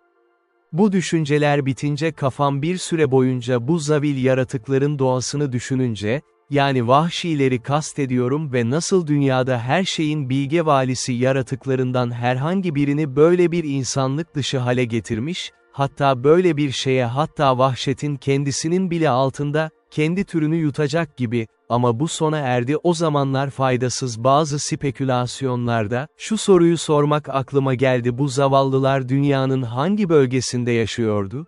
Kıyıdan ne kadar uzakta olduğu, nereden geldiler? Evden bu kadar uzaklara neden geldiler?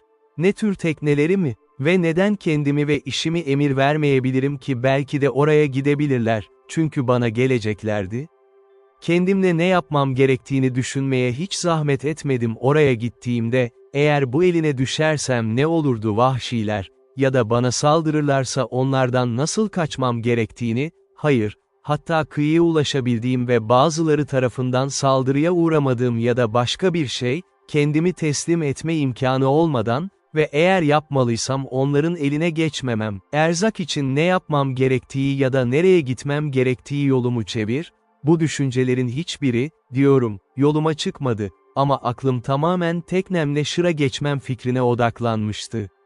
Anakara, mevcut durumumu en mutsuz haliyle görüyordum, muhtemelen olabilir, kendimi ölümden başka bir şeye atamadığımı, o daha kötü denebilir, ve eğer ana nehirin kıyısına ulaşırsam, belki de rahatlama ile karşılaşır, ya da Afrika kıyısında olduğu gibi ilerlerdim, ta ki yerleşim yerlerine geldim ve orada biraz rahatlama bulabilirdim, ve sonrasında hepsi, belki beni kabul edebilecek bir Hristiyan gemisiyle birlikte olabilirim, ve en kötü hal olursa, sadece ölebilirdim, bu da sona ererdi. Tüm bu acılar aynı anda.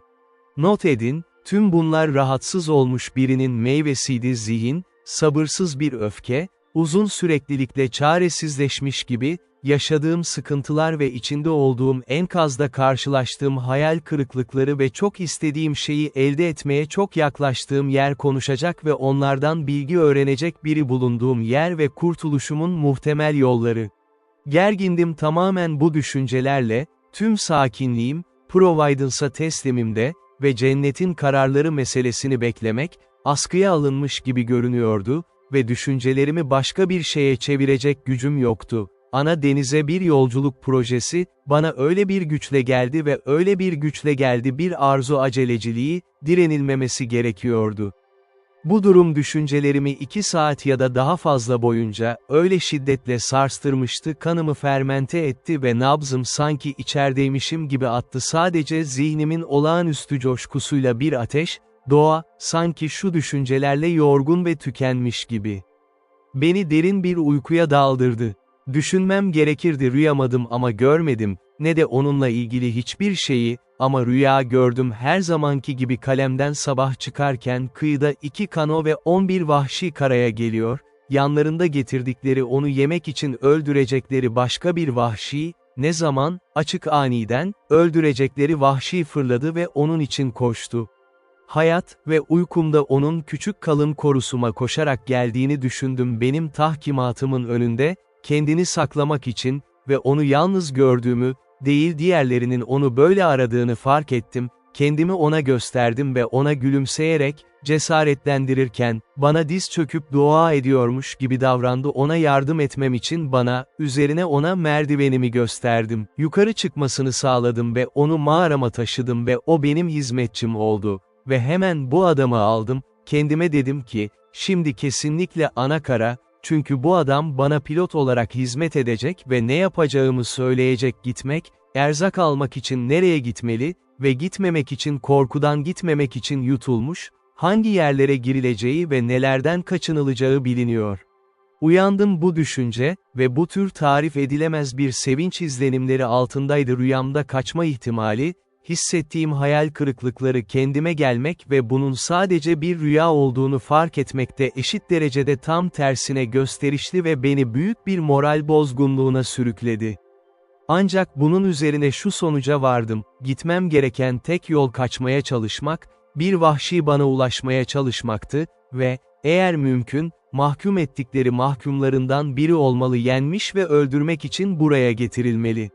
Ama bu düşünceler yine de dikkate alınıyordu bu zorlukla, bunu yapmanın bir saldırıya geçmeden gerçekleşmesi imkansızdı tüm karvanları ve hepsini öldürerek, ve bu sadece çok umutsuz bir girişimde ve düşük yapabileceğim ama diğer yandan, çok şey bunun yasallığını kendime terk ettim ve kalbim bu düşüncelerle titredi bu kadar çok kan dökmekten, gerçi bu benim kurtuluşum içindi. Tekrar etmeme gerek yok buna karşı aklıma gelen argümanlar, aynı şekilde bahsediliyordu önce, ama şimdi başka sebeplerim vardı. Yani o adamlar hayatıma düşman olmuşlardı ve ellerinden gelse beni yiyebilirlerdi. Öyleydi kendimi bu ölümünden kurtarmak için en yüksek derecede kendimi koruma bir hayat ve gerçekten öyleymiş gibi kendi savunmamı yapıyordum bana saldırmak gibi şeyler. Yine de bu şeylerin bunu savunduğunu söylüyorum. Ama kurtuluşum için insan kanı dökme düşünceleri benim için çok korkunçtu ve uzun süre bunlarla uzlaşamıyordum. Ancak, sonunda, kendimle birçok gizli anlaşmazlıktan ve büyük karmaşalardan sonra bu konuda, tüm bu tartışmalar, bir şekilde kafamda mücadele ediyordu uzun zamandır kurtuluş arzusu sonunda her şeyi ele geçirdi geri kalan, ve mümkünse, bu vahşilerden birini kendi içimde almaya karar verdim. Eller, ne kadar pahalıya mal olursa olsun. Sonraki işim bunu nasıl yapacağımı düşünmek oldu ve bu gerçekten de çok zordu. Ama ben hiçbir şeye karşı çıkamıyordum bunun için olası bir yol vardı. Bu yüzden kendimi nöbetle tutmaya, onları görmeye karar verdim karaya çıktıklarında ve geri kalanını olaya bıraktılar, böyle önlemler almak fırsat sunulması gerektiği gibi, ne olacağını bıraksın.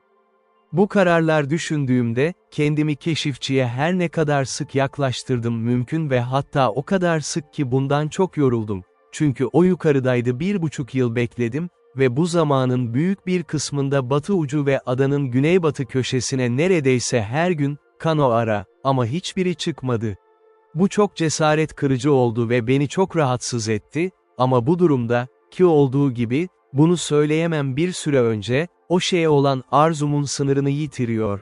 Ama ne kadar uzun sürdükçe gecikmiş gibi görünüyordu, ne kadar çok hevesli oldum, kısacası, ben önce bu vahşileri görmekten kaçınmaya ve görünmemeye çok dikkat etmiştir onlara, çünkü artık onların üstünde olmak için sabırsızlanıyordum. Üstelik kendimi yapabilecek biri olarak görüyordum hatta 2 ya da 3 vahşi yönetiyorlar, eğer varsa, böylece onları yapmaya çalışırlardı tamamen benim köleleri, onları yönlendirmem ve engellemek için bana her zaman zarar verebilmeleri. Harika bir süre oldu ki bu olaydan memnun kaldım. Ama hala hiçbir şey ortaya çıkmadı, tüm benim hayaller ve entrikalar boşa çıktı. Çünkü hiçbir vahşi bana yaklaşmadı bir zaman. About a year and a half after I entertained these notions, and by long musing had, as it were, resolved them all into nothing, for want of an occasion to put them into execution. I was surprised one morning by seeing number less than 5 Janos all on shore together on my side island, and the people who belonged to them all landed and out of my sight. The number of them broke all my measures, for seeing so many, and knowing that they always came 4 or 6, or sometimes more in a boat, I could not tell what to think of it, or how to take my measures to attack 20 or 30 men single-handed, so lay still in my castle, perplexed and discomforted. However, I put myself into the same position for an attack that I had formerly provided, and was just ready for action, if anything had presented. Having waited a good while, listening to hear if they made any noise, at length, being very impatient, I set my guns at the foot of my ladder, and clambered up to the top of the hill, by my 2 stages, as usual, standing so, however, that my head did not appear above the hill, so that they could not perceive me by any means. Here I observed, by the help of my perspective glass, that they were number less than 30 in number, that they had a fire kindled, and that they had meat dressed. How they had cooked it I knew not, or what it was, but they were all dancing, in I know not how many barbarous gestures and figures, their own way, round the fire. While I was thus looking on them, I perceived, by my perspective, 2 miserable wretches dragged from the boats, where, it seems, they were laid by, and were now brought out for the slaughter.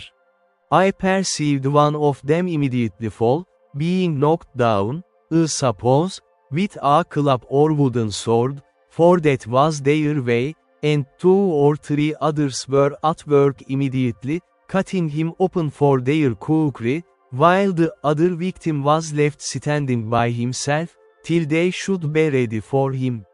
In that very moment this poor wretch, seeing himself a little at liberty and unbound, nature inspired him with hope of life, and he started away from them, and ran with incredible swiftness along the sands, directly towards me, I mean towards that part of the coast where my habitation was. I was dreadfully frightened, I must acknowledge, when I perceived him run my way, and especially when, as I thought, I saw him pursued by the whole body, and now I expected that part of my dream was coming to pass, and that he would certainly take shelter in my grove, but I could not depend, by any means, upon my dream, that the other savages would not pursue him thither and find him there. However, I kept my station, and my spirits began to recover when I found that there was not above 3 men that followed him, and still more was I encouraged, when I found that he outstripped them exceedingly in running, and gained ground on them, so that, if he could but hold out for half an hour, I saw easily he would fairly get away from them all. There was between them and my castle the creek, which I mentioned often in the first part of my story, where I landed my cargoes out of the ship, and this I saw plainly he must necessarily swim over, or the poor wretch would be taken there, but when the savage escaping came thither, he made nothing of it, though the tide was then up, but plunging in, swam through in about 30 strokes, or thereabouts, landed, and ran with exceeding strength and swiftness.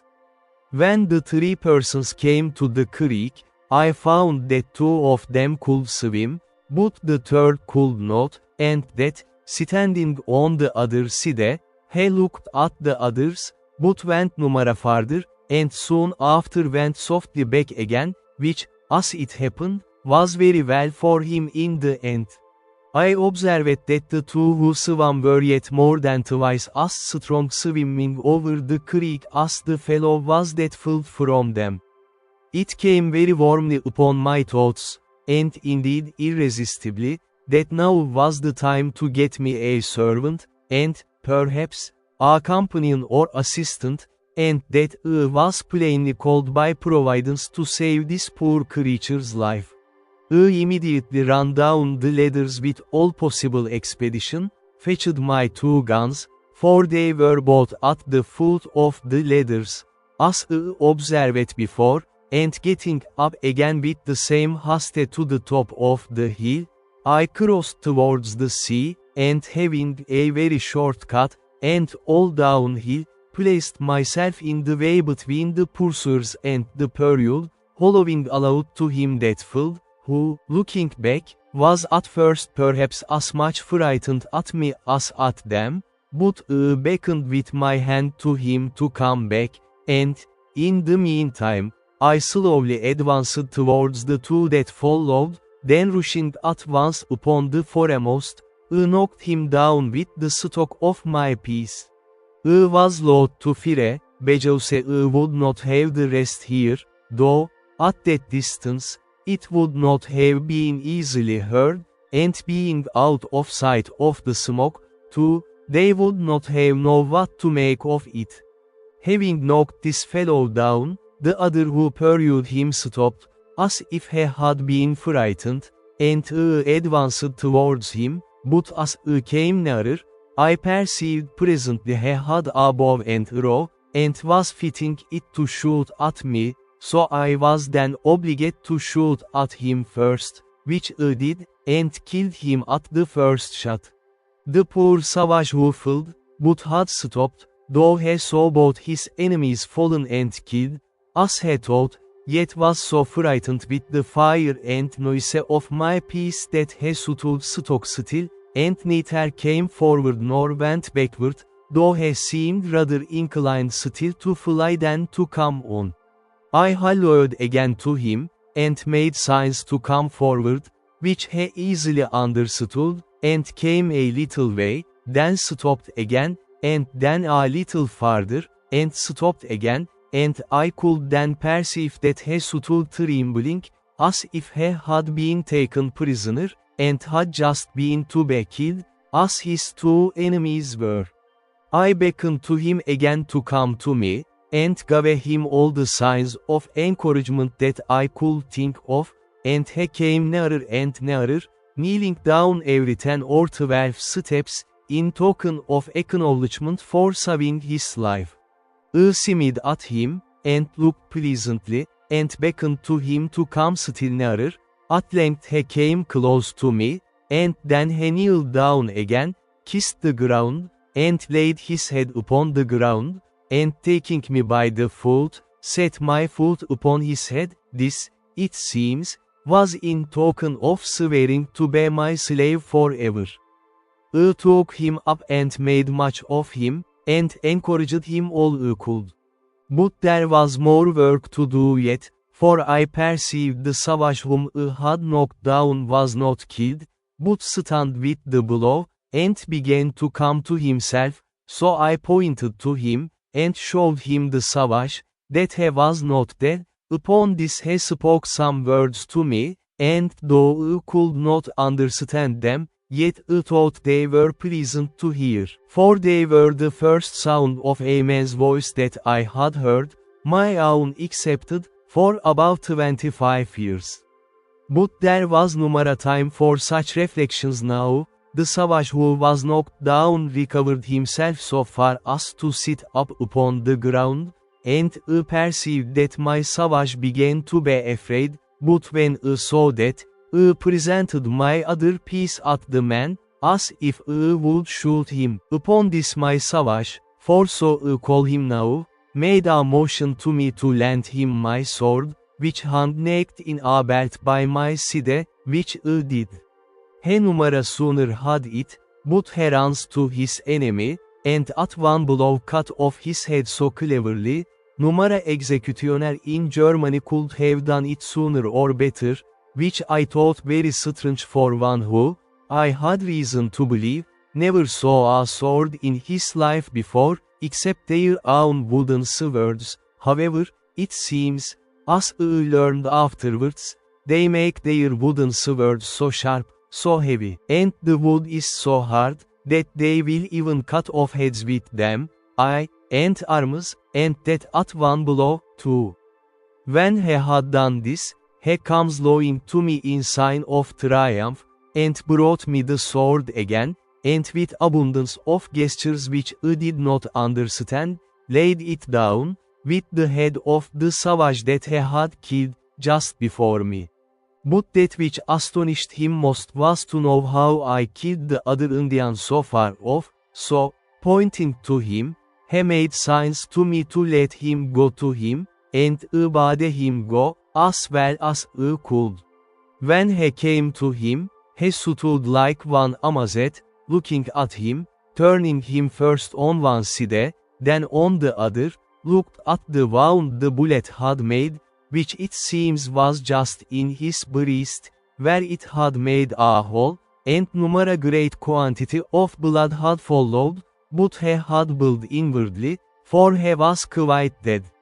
He took up his bow and arrows, and came back, so I turned to go away, and beckoned him to follow me, making signs to him that more might come after them. Upon this he made signs to me that he should bury them with sand, that they might not be seen by the rest, if they followed, and so I made signs to him again to do so. He fell to work, and in an instant he had scraped a hole in the sand with his hands big enough to bury the first in, and then dragged him into it, and covered him, and did so by the other also. I believe he had buried them both in a quarter of an hour. Then, calling away, I carried him, not to my castle, but quite away to my cave, on the farther part of the island, so I did not let my dream come to pass in that part, that he came into my grove for shelter. Here I gave him bread and a bunch of raisins to eat, and a draught of water, which I found he was indeed in great distress for, from his running, and having refreshed him, I made signs for him to go and lie down to sleep, showing him a place where I had laid some rice straw, and a blanket upon it, which I used to sleep upon myself sometimes, so the poor creature lay down, and went to sleep. He was a comely, handsome fellow, perfectly well made, with straight, strong limb, not too large, tall, and well shaped, and, as I reckon, about 26 years of age. He had a very good countenance, not a fierce and surly aspect, but seemed to have something very manly in his face, and yet he had all the sweetness and softness of a European in his countenance, too, especially when he smiled. His hair was long and black, not curled like wool, his forehead very high and large, and a great vivacity and sparkling sharpness in his eyes. The color of his skin was not quite black, but very tawny, and yet not an ugly, yellow, nauseous tawny, as the Brazilians and Virginians, and other natives of America are, but of a bright kind of a dun olive color, that had in it something very agreeable, though not very easy to describe. His face was round and plump, his nose small, not flat, like the Negroes, a very good mouth, thin lips, and his fine teeth well set, and as white as ivory.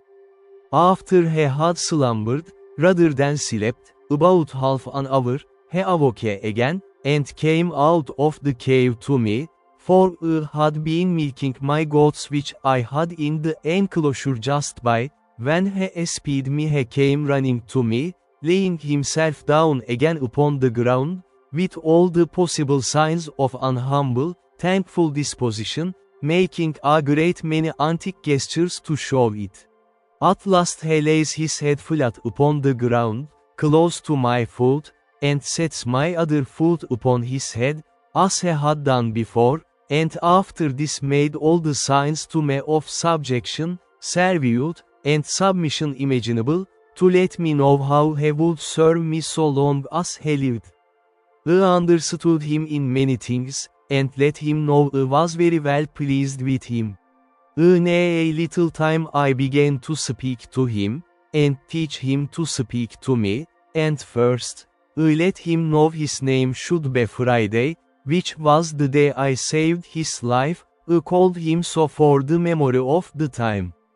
I likewise taught him to say master, and then let him know that was to be my name. I likewise taught him to say yes and numara and to know the meaning of them.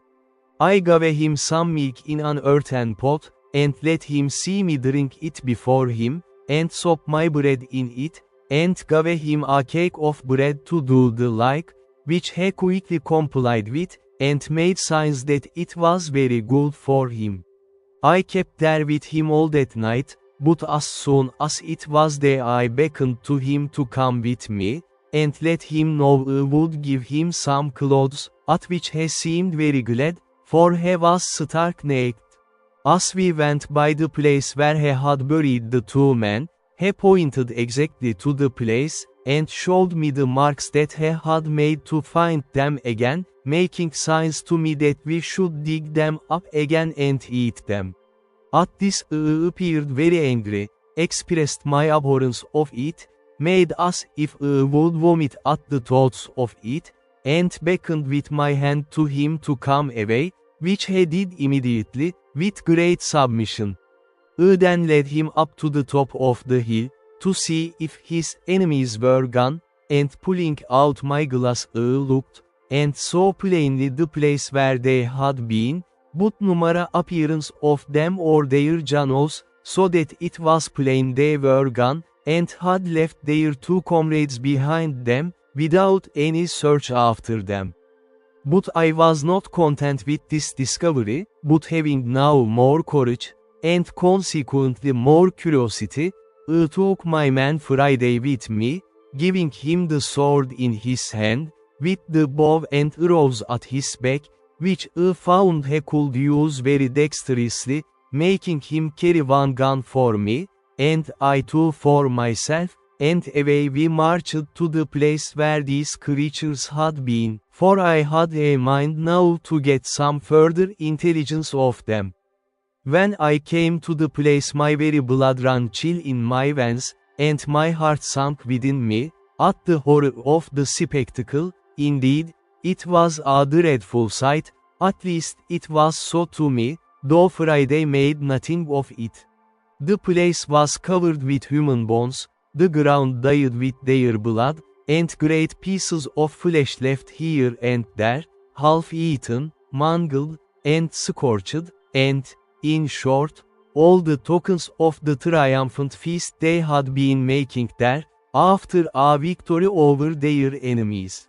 I saw 3 skulls, 5 hands, and the bones of 3 or 4 legs and feet, and abundance of other parts of the bodies, and Friday, by his signs, made me understand that they brought over 4 prisoners to feast upon, that 3 of them were eaten up, and that he, pointing to himself, was the 4th, that there had been a great battle between them and their next king, of whose subjects, it seems, he had been one, and that they had taken a great number of prisoners, all which were carried to several places by those who had taken them in the fight, in order to feast upon them, as was done here by these wretches upon those they brought hither. I caused Friday to gather all the skulls, bones, flesh, and whatever remained, and lay them together in a heap, and make a great fire upon it, and burn them all to ashes. I found Friday had still a hankering stomach after some of the flesh, and was still a cannibal in his nature, but I showed so much abhorrence at the very thoughts of it, and at the least appearance of it, that he durst not discover it, for I had, by some means, let him know that I would kill him if he offered it. When he had done this, we came back to our castle, and there I fell to work for my man Friday, and first of all, I gave him a pair of linen drawers, which had out of the poor gunner's chest mentioned, which found in the wreck, and which, with a little alteration, fitted him very well, and then made him a jerkin of goat's skin, as well as my skill would allow, for I was now grown a tolerably good tailor, and gave him a cap which I made of horse skin, very convenient, and fashionable enough, and thus he was clothed, for the present, tolerably well, and was mighty well pleased to see himself almost as well clothed as his master. It is true he went awkwardly in these clothes at first, wearing the drawers was very awkward to him, and the sleeves of the waistcoat galled his shoulders and the inside of his arms, but a little easing them where he complained they hurt him, and using himself to them, he took to them at length very well. The next day, after I came home to my hutch with him, I began to consider where I should lodge him, and that I might do well for him and yet be perfectly easy myself. I made a little tent for him in the vacant place between my two fortifications, in the inside of the last, and in the outside of the first. As there was a door or entrance there into my cave, I made a formal frame door case, and a door to it, of boards, and set it up in the passage, a little within the entrance, and, causing the door to open in the inside, I buried it up in the night, taking in my ladders, too, so that Friday could way come at me in the inside of my innermost wall, without making so much noise in getting over that it must needs awaken me, for my first wall had now a complete roof over it of long poles, covering all my tent, and leaning up to the side of the hill, which was again laid across with smaller sticks, instead of laths, and then thatched over a great thickness with the rice straw, which was strong, like reeds, and at the hole or place which was left to go in or out by the ladder I had placed a kind of trapdoor, which, if it had been attempted on the outside, would not have opened at all, but would have fallen down and made a great noise. As to weapons, I took them all into my city every night. But I needed none of all this precaution, for never man had a more faithful, loving, sincere servant than Friday was to me, without patience, sullenness, or designs, perfectly obligate and engaged, his very affections were tied to me, like those of a child to a father, and I dare say he would have sacrificed his life to save me upon any occasion whatsoever. The many testimonies he gave me of this put it out of doubt, and soon convinced me that I needed to use numerous precautions for my safety on his account. This frequently gave me occasion to observe, and that with wonder, that however it had pleased God in his providence, and in the government of the works of his hands, to take from so great a part of the world of his creatures the best uses to which their faculties and the powers of their souls are adapted, yet that he has bestowed upon them the same powers, the same reason, the same affections, the same sentiments of kindness and obligation, the same passions and resentments of wrongs, the same sense of gratitude, sincerity, fidelity, and all the capacities of doing good and receiving good that he has given to us, and that when he pleased to offer them occasions of exerting these, they are as ready, nay, more ready, to apply them to the right uses for which they were bestowed than we are. This made me very melancholy sometimes, in reflecting, as the several occasions presented, how mean a use we make of all these, even though we have these powers enlightened by the great lamp of instruction, the Spirit of God, and by the knowledge of His word added to our understanding, and why it has pleased God to hide the like-saving knowledge from so many millions of souls, who, if I might judge by this poor savage, would make a much better use of it than we did.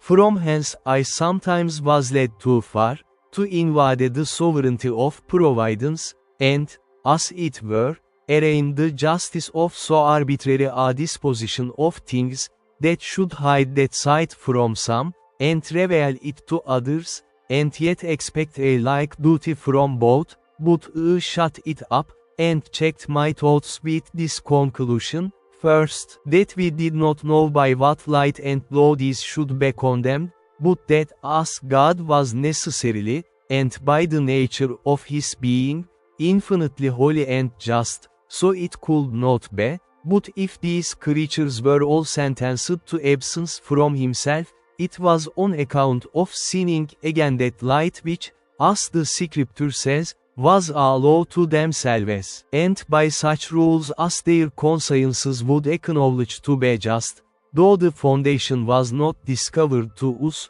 and secondly, that still as we all are the clay in the hand of the potter, numara vessel could say to him, why hast thou formed me thus? Ama yeni yoldaşıma geri dönmek istiyorum.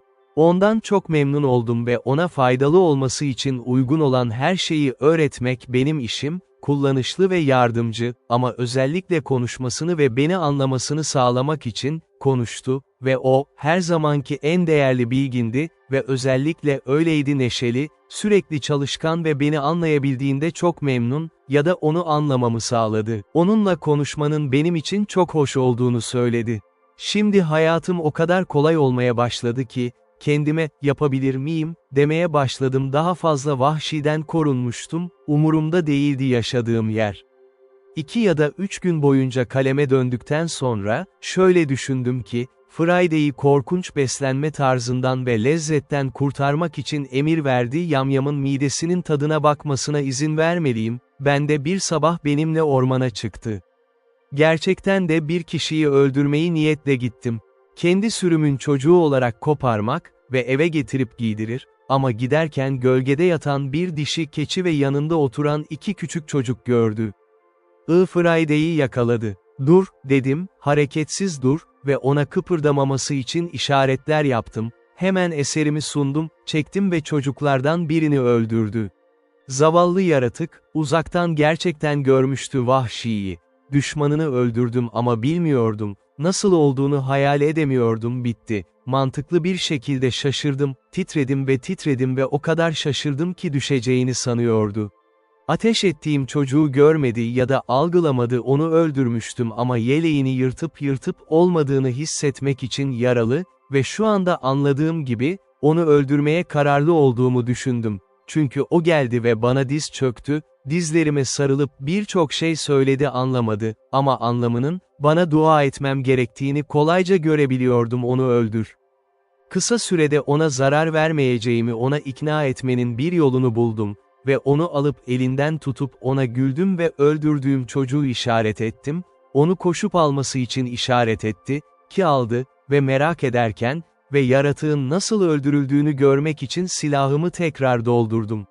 Ara sıra, bir ağaçta oturan büyük bir kuş gördüm. Yani, Friday'in ne yapacağımı biraz anlaması için onu tekrar yanıma çağırdım, kuşa işaret etti, ki o gerçekten bir papağandı, ama ben onun bir papağan olduğunu sanıyordum. Hawk, papağanı, silahımı ve yerin altındaki yere işaret ederek söylüyorum. Papağan, ona onu düşüreceğimi göstermesi için, ona bunu yapacağımı anlattım, o kuşu vurup öldür. Bu yüzden ateş ettim ve ona bakmasını istedim, hemen papağanın düştüğünü gördü.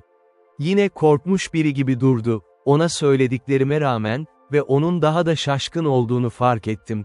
Çünkü silaha bir şey koyduğumu görmedi, ama orada olduğunu düşündü. O şeyde harika bir ölüm ve yıkım kaynağı olmalı, insanı, hayvanı, kuşu ya da yakında ya da uzakta olan herhangi bir şeyi öldürmek ve bu şaşkınlık onda yaratılan öyle bir şeydi ki, uzun süre etkisi geçmeyecekti ve inanıyorum, eğer izin verseydim, bana ve silahıma tapırdı. Silaha gelince, kendisi ise, birkaç gün boyunca ona dokunmayacaktı, ama o yapacaktı. Onunla konuş ve konuş, sanki ona cevap vermiş gibi, o yalnızken, sonradan öğrendiğim kadarıyla, onu öldürmek istememdi. Şaşkınlığı biraz geçtikten sonra ona koşmasını işaret ettim ve vurduğum kuşu getirdi, ki o da yaptı ama bir süre kaldı, papağan için, tam olarak ölmemişti, yerden oldukça uzaklaşmıştı. Düştü, ama o onu buldu, aldı ve bana getirdi ve ben silah hakkındaki cehaletini daha önce fark etmiştim, bu avantajı kullandım, silahı tekrar şarj et ve beni bunu yaparken görmemesine izin vermesin, belki hazır olabilirim ortaya çıkabilecek başka herhangi bir işaret için, ama o dönemde başka bir şey sunulmamıştı. Bu yüzden çocuğu eve getirdim ve aynı akşam derisini çıkardım ve kestim, elimden geldiğince dışarı çıktı ve bu amaçla uygun bir tencere buldum, haşlattım ya da etin bir kısmını haşladı ve çok iyi bir et suyu yaptı. Ben başladıktan sonra biraz da adamıma verdim, o da çok memnun görünüyordu ve çok beğendi ama onun için en garip olan, onunla tuz yediğimi görmekti. O bana tuzun yemeğe yaramadığını işaret etti ve biraz da kendi ağzını, mide bulantısı gibi hissediyor, tükürüp kekeliyordu, ağzını taze suyla yıkadı, öte yandan biraz aldım, et ağzıma tuzsuz bıraktı ve istekten tükürüp kekeliyormuş gibi yaptım, tuz içinde, tuz da yaptığı kadar, ama bu işe yaramazdı, yapacaktı, etle ya da çorbasıyla tuz asla alçaltmaz, en azından uzun bir süre değil ve sonra çok az. Böylece ona haşlanmış et ve et suyu verdikten sonra, ona ziyafet vermeye karar verdim. Ertesi gün çocuğun bir parçasını kızartarak, bunu önce asarak yaptım. İngiltere'de birçok insanın yaptığı gibi bir ipteki ateş, iki direğe sadık bir ateş yukarı, ateşin her iki yanında, bir tane üstte ve ipi bağladığım haç çubuğuna doğru, etin sürekli dönmesine izin veriyordu. Bu cuma çok hayranlık ama etin tadını tatmaya geldiğinde, bana nasıl olduğunu anlatmak için çok farklı yollar kullandı, iyi ki hoşuna gidiyordu, onu anlamadan edemedim ve sonunda bana söyledi, elinden geldiğince insan etini asla yemezdi, ki ben öyleydim, bunu duyduğuma çok sevindim. Ertesi gün onu biraz mısır dövüp eleyerek çalıştırdım, eskiden yaptığım tarzı daha önce gözlemlediğim gibi ve kısa sürede nasıl yapılacağını anladı, ben de öyle, özellikle de bunun anlamını gördükten sonra ve ekmek yapmak içindi. Çünkü ondan sonra ekmek yaparken ona izin verdim ve pişir de ve kısa sürede Friday benim için tüm işleri yapabildi, kendim yapabileceğim gibi. Şimdi düşünmeye başladım, iki ağzım var. Bir ağız yerine beslemesi gerekir, hasadım için daha fazla toprak sağlayacak ve benden daha fazla miktarda mısır ekecekler, eskiden yapardı, bu yüzden daha büyük bir arazi parçası işaretledim ve çitin üzerine başladım. Öncekilerle aynı şekilde, Friday sadece çok istekli ve çok istekli çalışmakla kalmadı, sert ama çok neşeyle yaptım ve ona bunun ne için olduğunu söyledim, öyleydi, daha fazla ekmek yapmak için mısır istiyorum. Çünkü o artık yanımdaydı ve belki de hem ona hem de bana yetiyordu. Bu konuda çok haklıydı ve biliyorum, onun yüzünden benim üzerimde çok daha fazla iş yükü olduğunu düşündü, kendim için vardı ve ona söylersem benim için daha çok çalışacağını söyledi, ne yapmalı? Bu yerdeki hayatımın en hoş yılıydı. Cuma günü başladı, oldukça iyi konuşabiliyor ve sahip olduğum hemen hemen her şeyin isimlerini anlıyorum, çağırmak için bir fırsat buldum ve onu göndermek zorunda kaldığım her yerde ve konuştum, bana çok şey geliyor, kısacası, dilimi kullanmaya başladım, yine ki bu konuda daha önce çok az fırsatım vardı.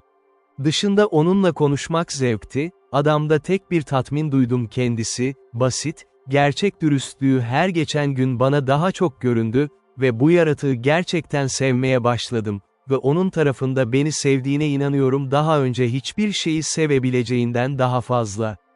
Bir keresinde kendi ülkesine karşı bir isteği olup olmadığını denemek için aklım vardı ve ona İngilizceyi o kadar iyi öğretmişti ki bana neredeyse her türlü cevap verebilirdi, soru sorduğunda, ona ait olduğu ulusun hiç fethetmediğini sordum. Savaş mı? Bunun üzerine gülümsedi ve dedi ki, evet, hep savaşıyoruz, daha iyi, yani, her zaman dövüşte daha iyi olmaktan bahsediyordu ve böylece biz aşağıdaki konuşma başladı. Usta, sen her zaman daha iyi savaşırsın, nasıl alındın sen? Mahkum mu, cuma mı? Cuma, ülkem tüm bunlara rağmen çok daha fazla geçti. Usta, ne kadar ezildi? Eğer ulusun onları yenebildiyse, sen nasıl oldun alındı? Cuma, ülkemden daha fazla, benim olduğum yerde, 1, 2, 3 ve beni alıyorlar. Ulusum onları o anda yenedi yer, benim olmadığım yer, orada ulusum 1, 2, büyük binal. Efendim, ama neden tarafın seni o zaman düşmanların mı? Cuma, 1, 2, 3 ve ben koşuyorlar ve içeri giriyorlar. Kano, o zaman ülkemin kanosu yoktu. Efendim, peki, Cuma, milletin adamlarla ne yapacak? Alıyorlar mı? Onları götürüp yerler mi? Tıpkı bunlar gibi. Cuma, evet, benim ulusumda insan yiyor, hepsini ye.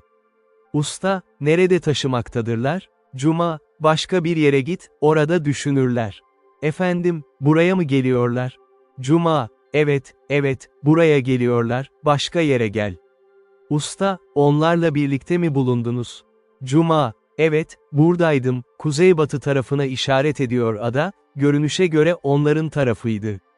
Buradan anladım ki benim adamım Friday eskiden vahşiler arasında yer almıştı adanın uzak köşesinde, aynı insan yiyen yerde kıyıya çıkardılar şimdi getirildiği fırsatlar, ve bir süre sonra, cesaretimi topladığımda onu o tarafa taşımak için, daha önce bahsettiğim kişi olarak, hemen yeri biliyordu ve bana bir keresinde orada olduğunu söyledi, 20 adamı, İkisini yediklerinde kadınlar ve bir çocuk. İngilizce'de 20 tane ayırt edemiyordu ama saydı bu kadar çok taş üst üste koyup, bana işaret ederek onları geri getirmesini istedim. Bu pasajı anlattım, çünkü aşağıda olanı tanıtıyor, bundan sonra onunla konuştuğumda, adamızdan ne kadar uzakta olduğunu sordum. Kıyı ve kanoların sık sık kaybolup olmaması konusundaydı. Bana bunun olmadığını söyledi tehlike, hiçbir kano kaybolmazdı, ama denize biraz çıktıktan sonra bir akıntı ve rüzgar, sabah her zaman bir yöne, öğleden sonra diğer yöne.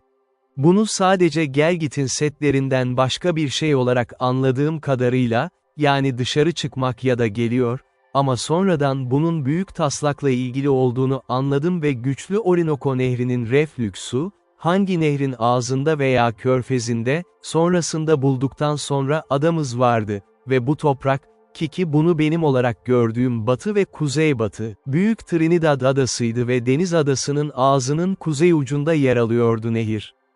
Cuma günü ülke hakkında binlerce soru sordum, sakinler, deniz, kıyı ve yakınlarda bulunan uluslar, bana her şeyi anlattı en büyük açıklıkla biliyordu.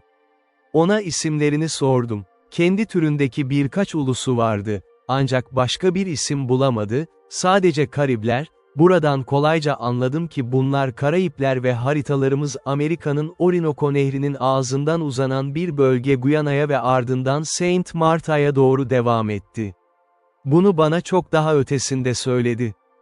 Ayın batımının ötesinde olan bir ay, ki bu ayın batısında olması gerekir ülke, orada benim gibi beyaz sakallı adamlar yaşıyordu ve büyük babama işaret ediyordu daha önce bahsettiğim bıyıklar, ve çok insan öldürdüklerini, onun sözüydü, anladığım her şeyle acımasızlıkları olan İspanyolları kastediyordu Amerika'da tüm ülkeye yayılmıştı ve herkes tarafından hatırlanmıştı uluslar babadan oğula. Bu adadan nasıl gidebileceğimi ve arasına nasıl girebileceğimi sordum o beyaz adamlar.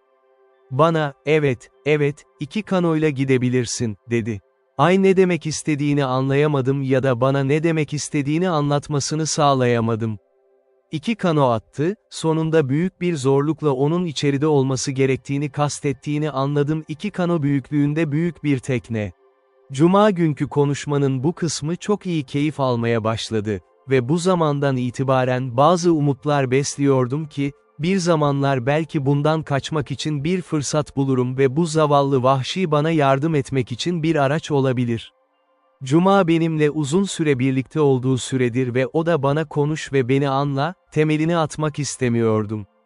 Zihninde dini bilgi, özellikle bir keresinde ona kim yaptı diye sordum onu. Yaratık beni hiç anlamadı ama kim olduğunu sorduğumu sandı. Babası, ama başka bir sapla aldım ve ona kim yaptığını sordum. Deniz, yürüdüğümüz zemin, tepeler ve ormanlar. Bana, o her şeyin ötesinde yaşayan bir Benamuk'iydi, hiçbir şeyi tarif edemedi bu büyük kişi, ama çok yaşlı, çok daha yaşlı, dedi, denizden ya da karadan daha fazla, ay ya da yıldızlardan daha fazla. Ona sordum o zaman, eğer bu yaşlı adam her şeyi yarattıysa, neden her şeyi tapmadı o mu? Çok ciddi görünüyordu ve mükemmel bir masumiyet ifadesiyle şöyle dedi, her şey ona o söylesin. Ona, orada ölen insanların ülke bir yere mi gitti mi? Dedi ki, evet, hepsi Benamuki.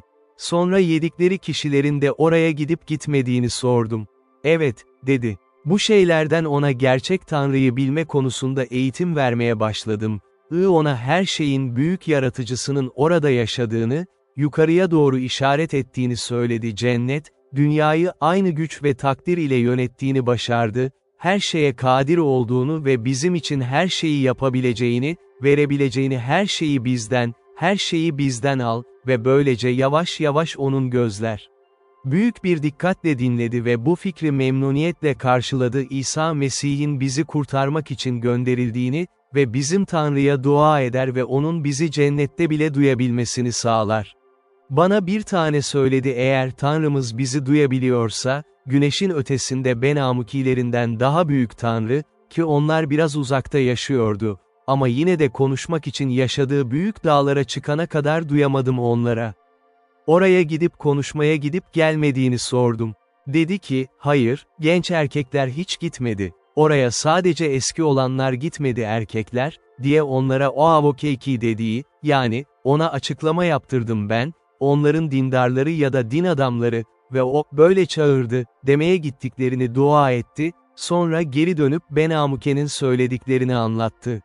Bununla gözlemledim ki, en kör ve cahiller arasında bile rahiplik vardır dünyadaki paganlar ve dini gizlemek politikası, böylece halkın din adamlarına olan saygısını korumak, sadece Romalı, ama belki de dünyadaki tüm dinler arasında, hatta en çok olanlar arasında vahşi insanlar.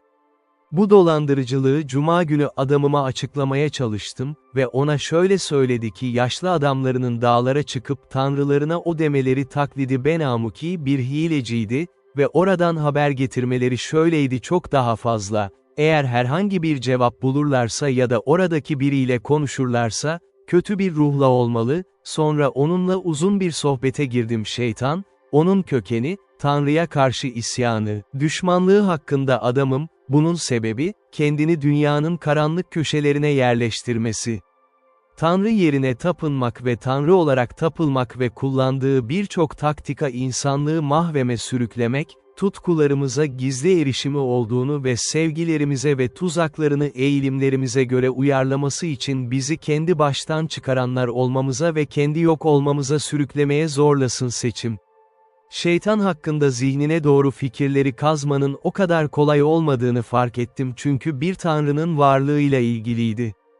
Doğa tüm argümanlarıma yardımcı oldu, ona büyük bir ilk dava, bir iptal gerekliliğinin bile kanıtı oldu, yönetici güç, gizli bir takdir ve adalet ile adalet bizi yaratan ona saygı göstermek ve benzerleri, ama hiçbir şey görünmedi. Bu tür kötü bir ruh, kökeni, varlığı, onun kavramında doğası ve her şeyden önce, kötülük yapma eğilimi ve bizi çekme eğilimi aynı şekilde ve zavallı yaratık bir keresinde beni böyle bir şekilde şaşırttı, bir soru sadece doğal ve masumdu, ona ne diyeceğimi neredeyse hiç bilmiyordum. Ben öyleydim, ona Tanrı'nın gücünden, her şeye gücü yetenenden, nefretinden çok bahsediyordu. Günah işlemek, onun günah işçileri için bir ateş olması, nasıl, o gibi. Hepimizi yarattı, bizi ve tüm dünyayı bir anda yok edebilirdi ve dinledi, bana büyük bir ciddiyetle yaklaşıyordu. Bundan sonra ona anlatıyordum şeytanın insanların kalplerinde Tanrı'nın düşmanı olduğunu ve tüm gücünü kullandığını, kötü niyet ve beceri, Providence'ın iyi niyetlerini bozmak ve mahvetmek için dünyada Mesih'in krallığı ve benzeri. Peki, diyor Friday, ama sen Tanrı'nın çok güçlü, çok büyük olduğunu söylüyorsun, o çok güçlü değil, çok şeytan gibi olabilir mi? Evet, diyorum, Cuma, Tanrım şeytandan daha güçlüdür, Tanrı şeytanın üstündür, bu yüzden dua ederiz Tanrı'ya, onu ayaklarımızın altına bastırsın ve ona karşı direnmemizi sağlasın, cazibesini çıkarır ve ateşli oklarını söndürür. Ama, diyor yine, Tanrı çok daha güçlüyse, kötü şeytan kadar güçlüyse, neden Tanrı hayır şeytanı öldür, böylece artık kötülük yapmasını engellemek mi?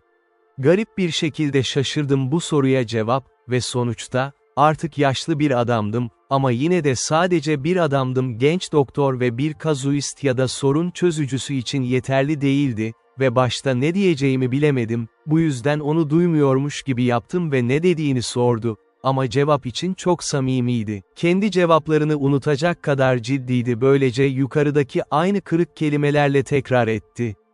Tarafından bu sefer biraz toparlanmıştım ve dedim ki, Tanrı nihayet yapacak. Onu ağır şekilde cezalandırır, yargı için ayrılmıştır ve içine atılacaktır sonsuz ateşle yaşamak için dipsiz çukur. Bu durum tatmin etmedi Cuma. Ama bana geri döndü ve sözlerimi tekrarladı, rezerv at sonuncu. Anlamıyorum, ama neden şimdi şeytanı öldürmüyorsun, değil büyük bir süre önce mi öldürdü? Bana sorabilirsin, dedim, neden Tanrı, burada kötü şeyler yaptığımızda seni ya da beni öldürmez, o, tövbe etmek ve affetmek için korunmuşuz. Bir süre düşündü bu konuda. Vay canına, diyor sevgiyle, o peki sen, ben, şeytan, tüm kötü, hepsi korumalı, tövbe et, Allah affetsin hepsi. Burada yine son dereceye kadar onu ezdim ve bu bir bana tanıklık veriyor, doğa kavramlarının nasıl yol göstereceğine dair makul varlıklar olarak bir Tanrı'nın bilgisi ve hak edilen bir ibadet veya saygı için Tanrı'nın yüce varlığına doğamızın bir sonucu olarak, ama sadece ilahi vahiy, İsa Mesih'in bilgisini ve kurtuluşun bilgisini oluşturabilir bizim için satın alındı. Yeni antlaşmanın arabulucusu ve bir aracı Tanrı'nın tahtının ayak tabusi, ben de diyorum, sadece bir aydınlanma cennet bunları ruhta oluşturabilir ve bu nedenle, Rabbimizin müjdesi ve kurtarıcı İsa Mesih, yani Tanrı'nın sözü ve Tanrı'nın ruhu, halkının rehberi ve kutsalıcısı olarak vaat edilen, kesinlikle Tanrı'nın kurtarıcı bilgisinde insanların ruhlarının gerekli eğitmenleri ve kurtuluş araçları. Bu yüzden mevcut konuşmayı benimle adamım arasında yöneldim ve yükseldim aceleyle, aniden dışarı çıkma anındaki gibi, sonra onu çağırmak çok uzakta bir şey, Tanrı'ya gerçekten dua ettim ki bana bunu sağlasın diye bu zavallı vahşiye kurtarıcı bir şekilde eğit, ruhu aracılığıyla Mesih'te Tanrı'nın bilinmesinin ışığını almak için zavallı cahil bir yaratık, onu kendisiyle barıştırıyor ve sözden ona böyle bir şekilde rehberlik etmemi istiyor. Tanrı'nın vicdanı ikna olsun, gözleri açılsın ve ruhu kurtarıldı. Tekrar bana geldiğinde, onunla uzun bir sohbete girdim. Dünyanın kurtarıcısı tarafından insanın kurtuluşunun konusu ve gökten vaaz edilen müjde doktrini, yani Tanrı'ya karşı tövbe hakkında ve kutsanmış Rabbimiz İsa'ya olan inanç. Sonra ona elimden geldiğince açıkladım. Kutsanmış kurtarıcımız, meleklerin doğasını değil, tohumunu kendisine aldı İbrahim ve bu nedenle, düşmüş meleklerin kurtuluş, sadece İsrail evinin kayıp koyunlarına geldi ve mesela, Tanrı bilir, gördüğüm tüm yöntemlerde bilgiden çok samimiyetim vardı. Bu zavallı yaratığın talimatlarını kabul etmeliyim ve inandıklarımı kabul etmeliyim. Aynı ilkeye göre hareket eden herkes, her şeyi açarak onu, kendimi gerçekten bilgilendirdim ve birçok şeyi öğrettim, bilmiyordum ya da daha önce tam olarak düşünmemiştim. Ama bu doğal olarak benim için ortaya çıktı. Bu zavallı vahşi hakkında bilgi aramak için onları araştırın ve ben bu vesileyle ilgili sorularımda her zamankinden daha fazla sevgi gösterdim. Önceden hissettim, böylece bu zavallı vahşi zavallı benim için daha iyi olsun ya da olmasın, ben bana geldiği için minnettar olmak için büyük nedenlerim vardı. Yasam daha hafif oturdu üzerime gel. Yerleşim bana ölçülemez derecede rahat oldu ve bu yalnız hayatta, kiziyor olduğum için, bunu yapmadığımı düşündüm. Sadece kendim cennete bakmaya ve eli aramaya yöneldim.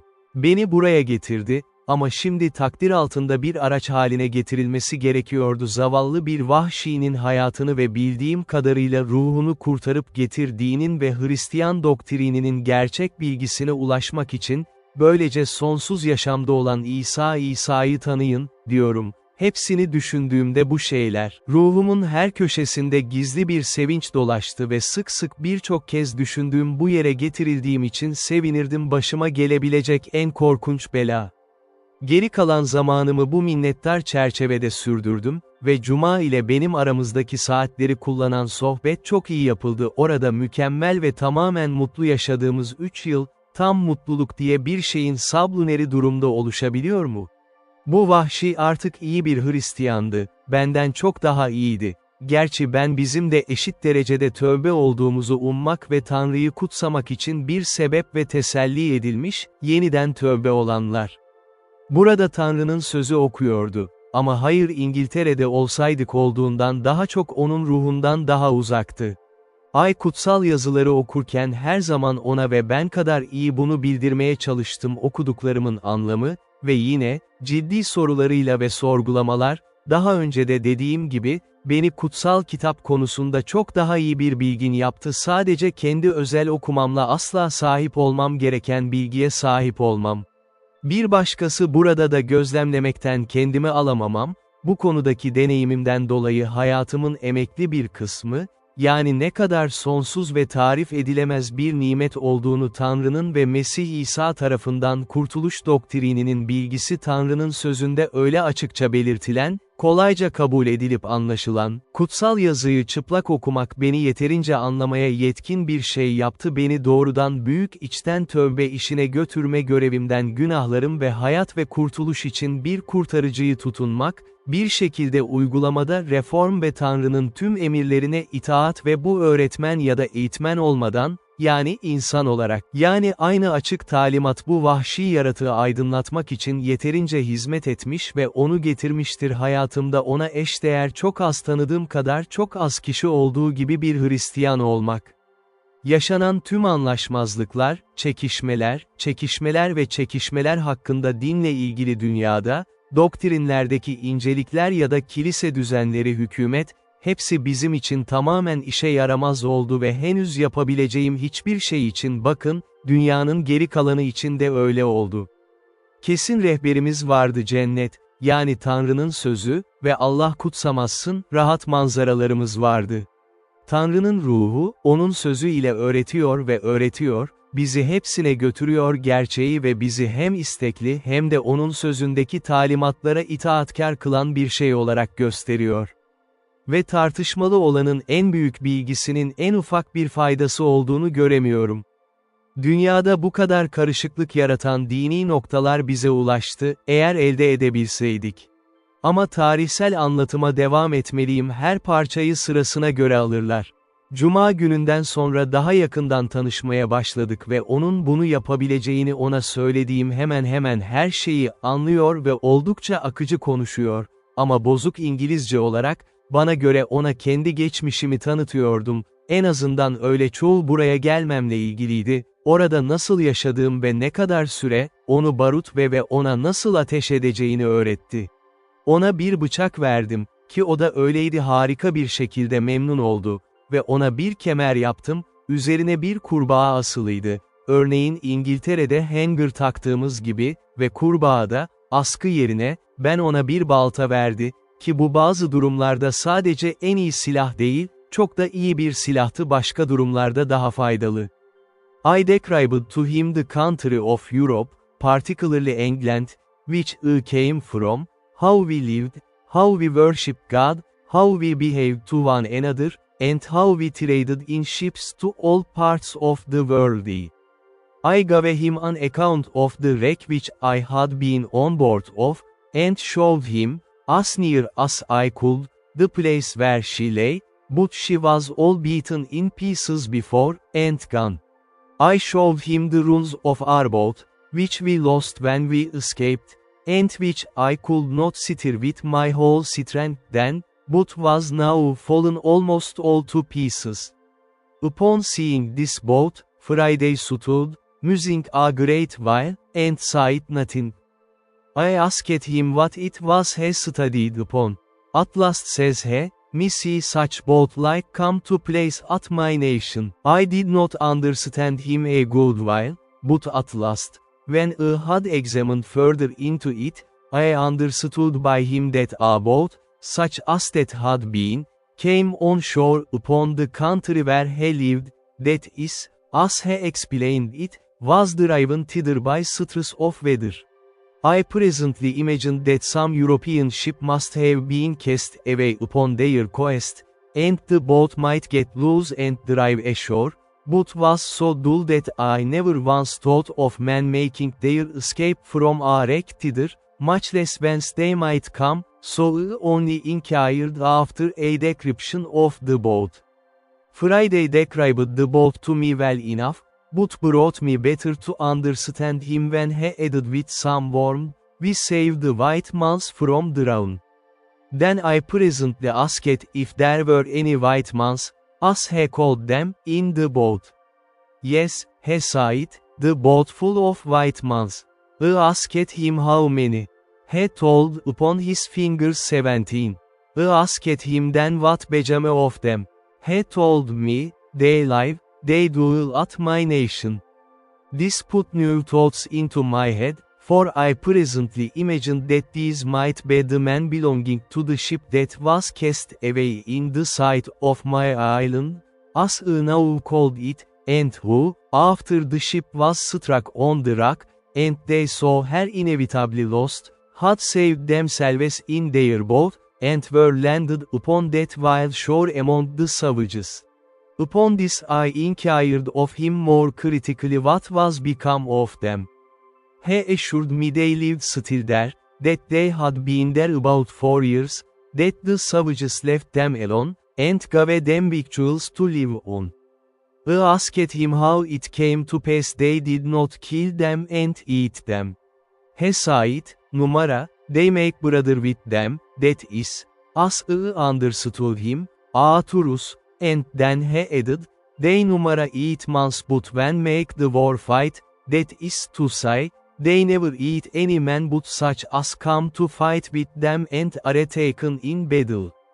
It was after this some considerable time, that being upon the top of the hill at the east side of the island, from whence, as I have said, I had, in a clear day, discovered the main or continent of America, Friday, the weather being very serene, looks very earnestly towards the mainland, and, in a kind of surprise, falls a jumping and dancing, and calls out to me, for I was at some distance from him. I asked him what was the matter. "Oh, joy," says he, "oh, glad. There see my country, there my nation." I observed an extraordinary sense of pleasure appeared in his face, and his eyes sparkled, and his countenance discovered a strange eagerness, as if he had a mind to be in his own country again. This observation of mine put a great many thoughts into me, which made me at first not so easy about my new man Friday as I was before, and I made numara doubt but that, if Friday could get back to his own nation again, he would not only forget all his religion but all his obligation to me, and would be forward enough to give his countrymen an account of me, and come back, perhaps with 100 or 2 of them, and make a feast upon me, at which he might be as merry as he used to be with those of his enemies when they were taken in war. But I wronged the poor honest creature very much, for which I was very sorry afterwards. However, as my jealousy increased, and held some weeks, I was a little more circumspect, and not so familiar and kind to him as before, in which I was certainly wrong too, the honest, grateful creature having numara thought about it but what consisted with the best principles, both as a religious Christian and as a grateful friend, as appeared afterwards to my full satisfaction. While my jealousy of him lasted, you may be sure I was every day pumping him to see if he would discover any of the new thoughts which I suspected were in him, but I found everything he said was so honest and so innocent, that I could find nothing to nourish my suspicion, and in spite of all my uneasiness, he made me at last entirely his own again, nor did he in the least perceive that I was uneasy, and therefore I could not suspect him of deceit. One day, walking up the same hill, but the weather being hazy at sea, so that we could not see the continent, I called to him, and said, Friday, do not you wish yourself in your own country, your own nation? Yes, he said, I be much glad to be at my own nation. What would you do there? Said birinci, would you turn wild again, eat man's flesh again, and be a savage as you were before? He looked full of concern, and shaking his head, said, Numara, numara, Friday tell them to live good, tell them to pray God, tell them to eat cornbread, cattle flesh, milk, numara eat man again. Why, then, said I to him, they will kill you. He looked grave at that, and then said, Numara, numara, they numara kill me, they willing love learn. He meant by this, they would be willing to learn. He added, they learned much of the birded ones that came in the boat. Then I asked him if he would go back to them. He smiled at that, and told me that he could not swim so far. I told him I would make a canoe for him. He told me he would go if I would go with him. I go, says I, why, they will eat me if I come there. Numara, numara, says he, me make they numara eat you, me make they much love you. He meant, he would tell them how I had killed his enemies, and saved his life, and so he would make them love me. Then he told me, as well as he could, how kind they were to 17 white men, or birded men, as he called them who came on shore there in distress. O zamandan itibaren, itiraf ediyorum, bir aklım vardı ve gidip edemeyeceğimi görmek istedim, belki de o sakallı adamlarla birleşir, ki şüphem yok ki onlar İspanyol ve Portekizce, şüphem yok ama eğer başarabilseydim, belki kaçmanın bir yolunu bulabiliriz oradan, kıtada olmak ve birlikte iyi bir arkadaşlık olmak, kıyıdan 40 mil uzaklıktaki bir adadan, yalnız ve yardımsızca bunu yapabilirdim. Yani, birkaç gün sonra, Cuma gününü tekrar işe götürdüm, sohbet ederek ona söyledim ona kendi ülkesine dönmesi için bir tekne verirdim, ve buna göre, ben onu adanın diğer tarafında bulunan fırkateynime taşıdım ve suyu temizledikten sonra, çünkü hep suya batırdım, getirdim dışarı çıktı, ona gösterdik ve ikimiz de içine girdik. Çok çevik biri olduğunu gördüm yönetme konusunda bir arkadaşım ve neredeyse mümkün olduğunca hızlı bir şekilde tekrar yapmaya çalışıyordum. O içeri girdiğinde ona dedim ki, şimdi, Cuma, ulus mu? Bunu söylediğimde çok donuk görünüyordu, ki görünüşe göre teknenin bu kadar uzağa gidemeyecek kadar küçük olduğunu düşündü. Sonra ona daha büyük bir çocuğum olduğunu söyledim. Ertesi gün, yaptığım ilk teknenin olduğu yere gittim, ama suya giremedim. Bunun yeterince büyük olduğunu söyledi. Ama sonra, ona hiç bakmadığım için ve 2 ya 3 yatmıştı yıllar orada, güneş onu o kadar parçalamış ve kurutmuştu ki, çürümüştü. Friday anlattı böyle bir tekne çok iyi gelir ve, yeterince yiyecek taşır, içmek, ekmek, bu onun konuşma tarzıydı.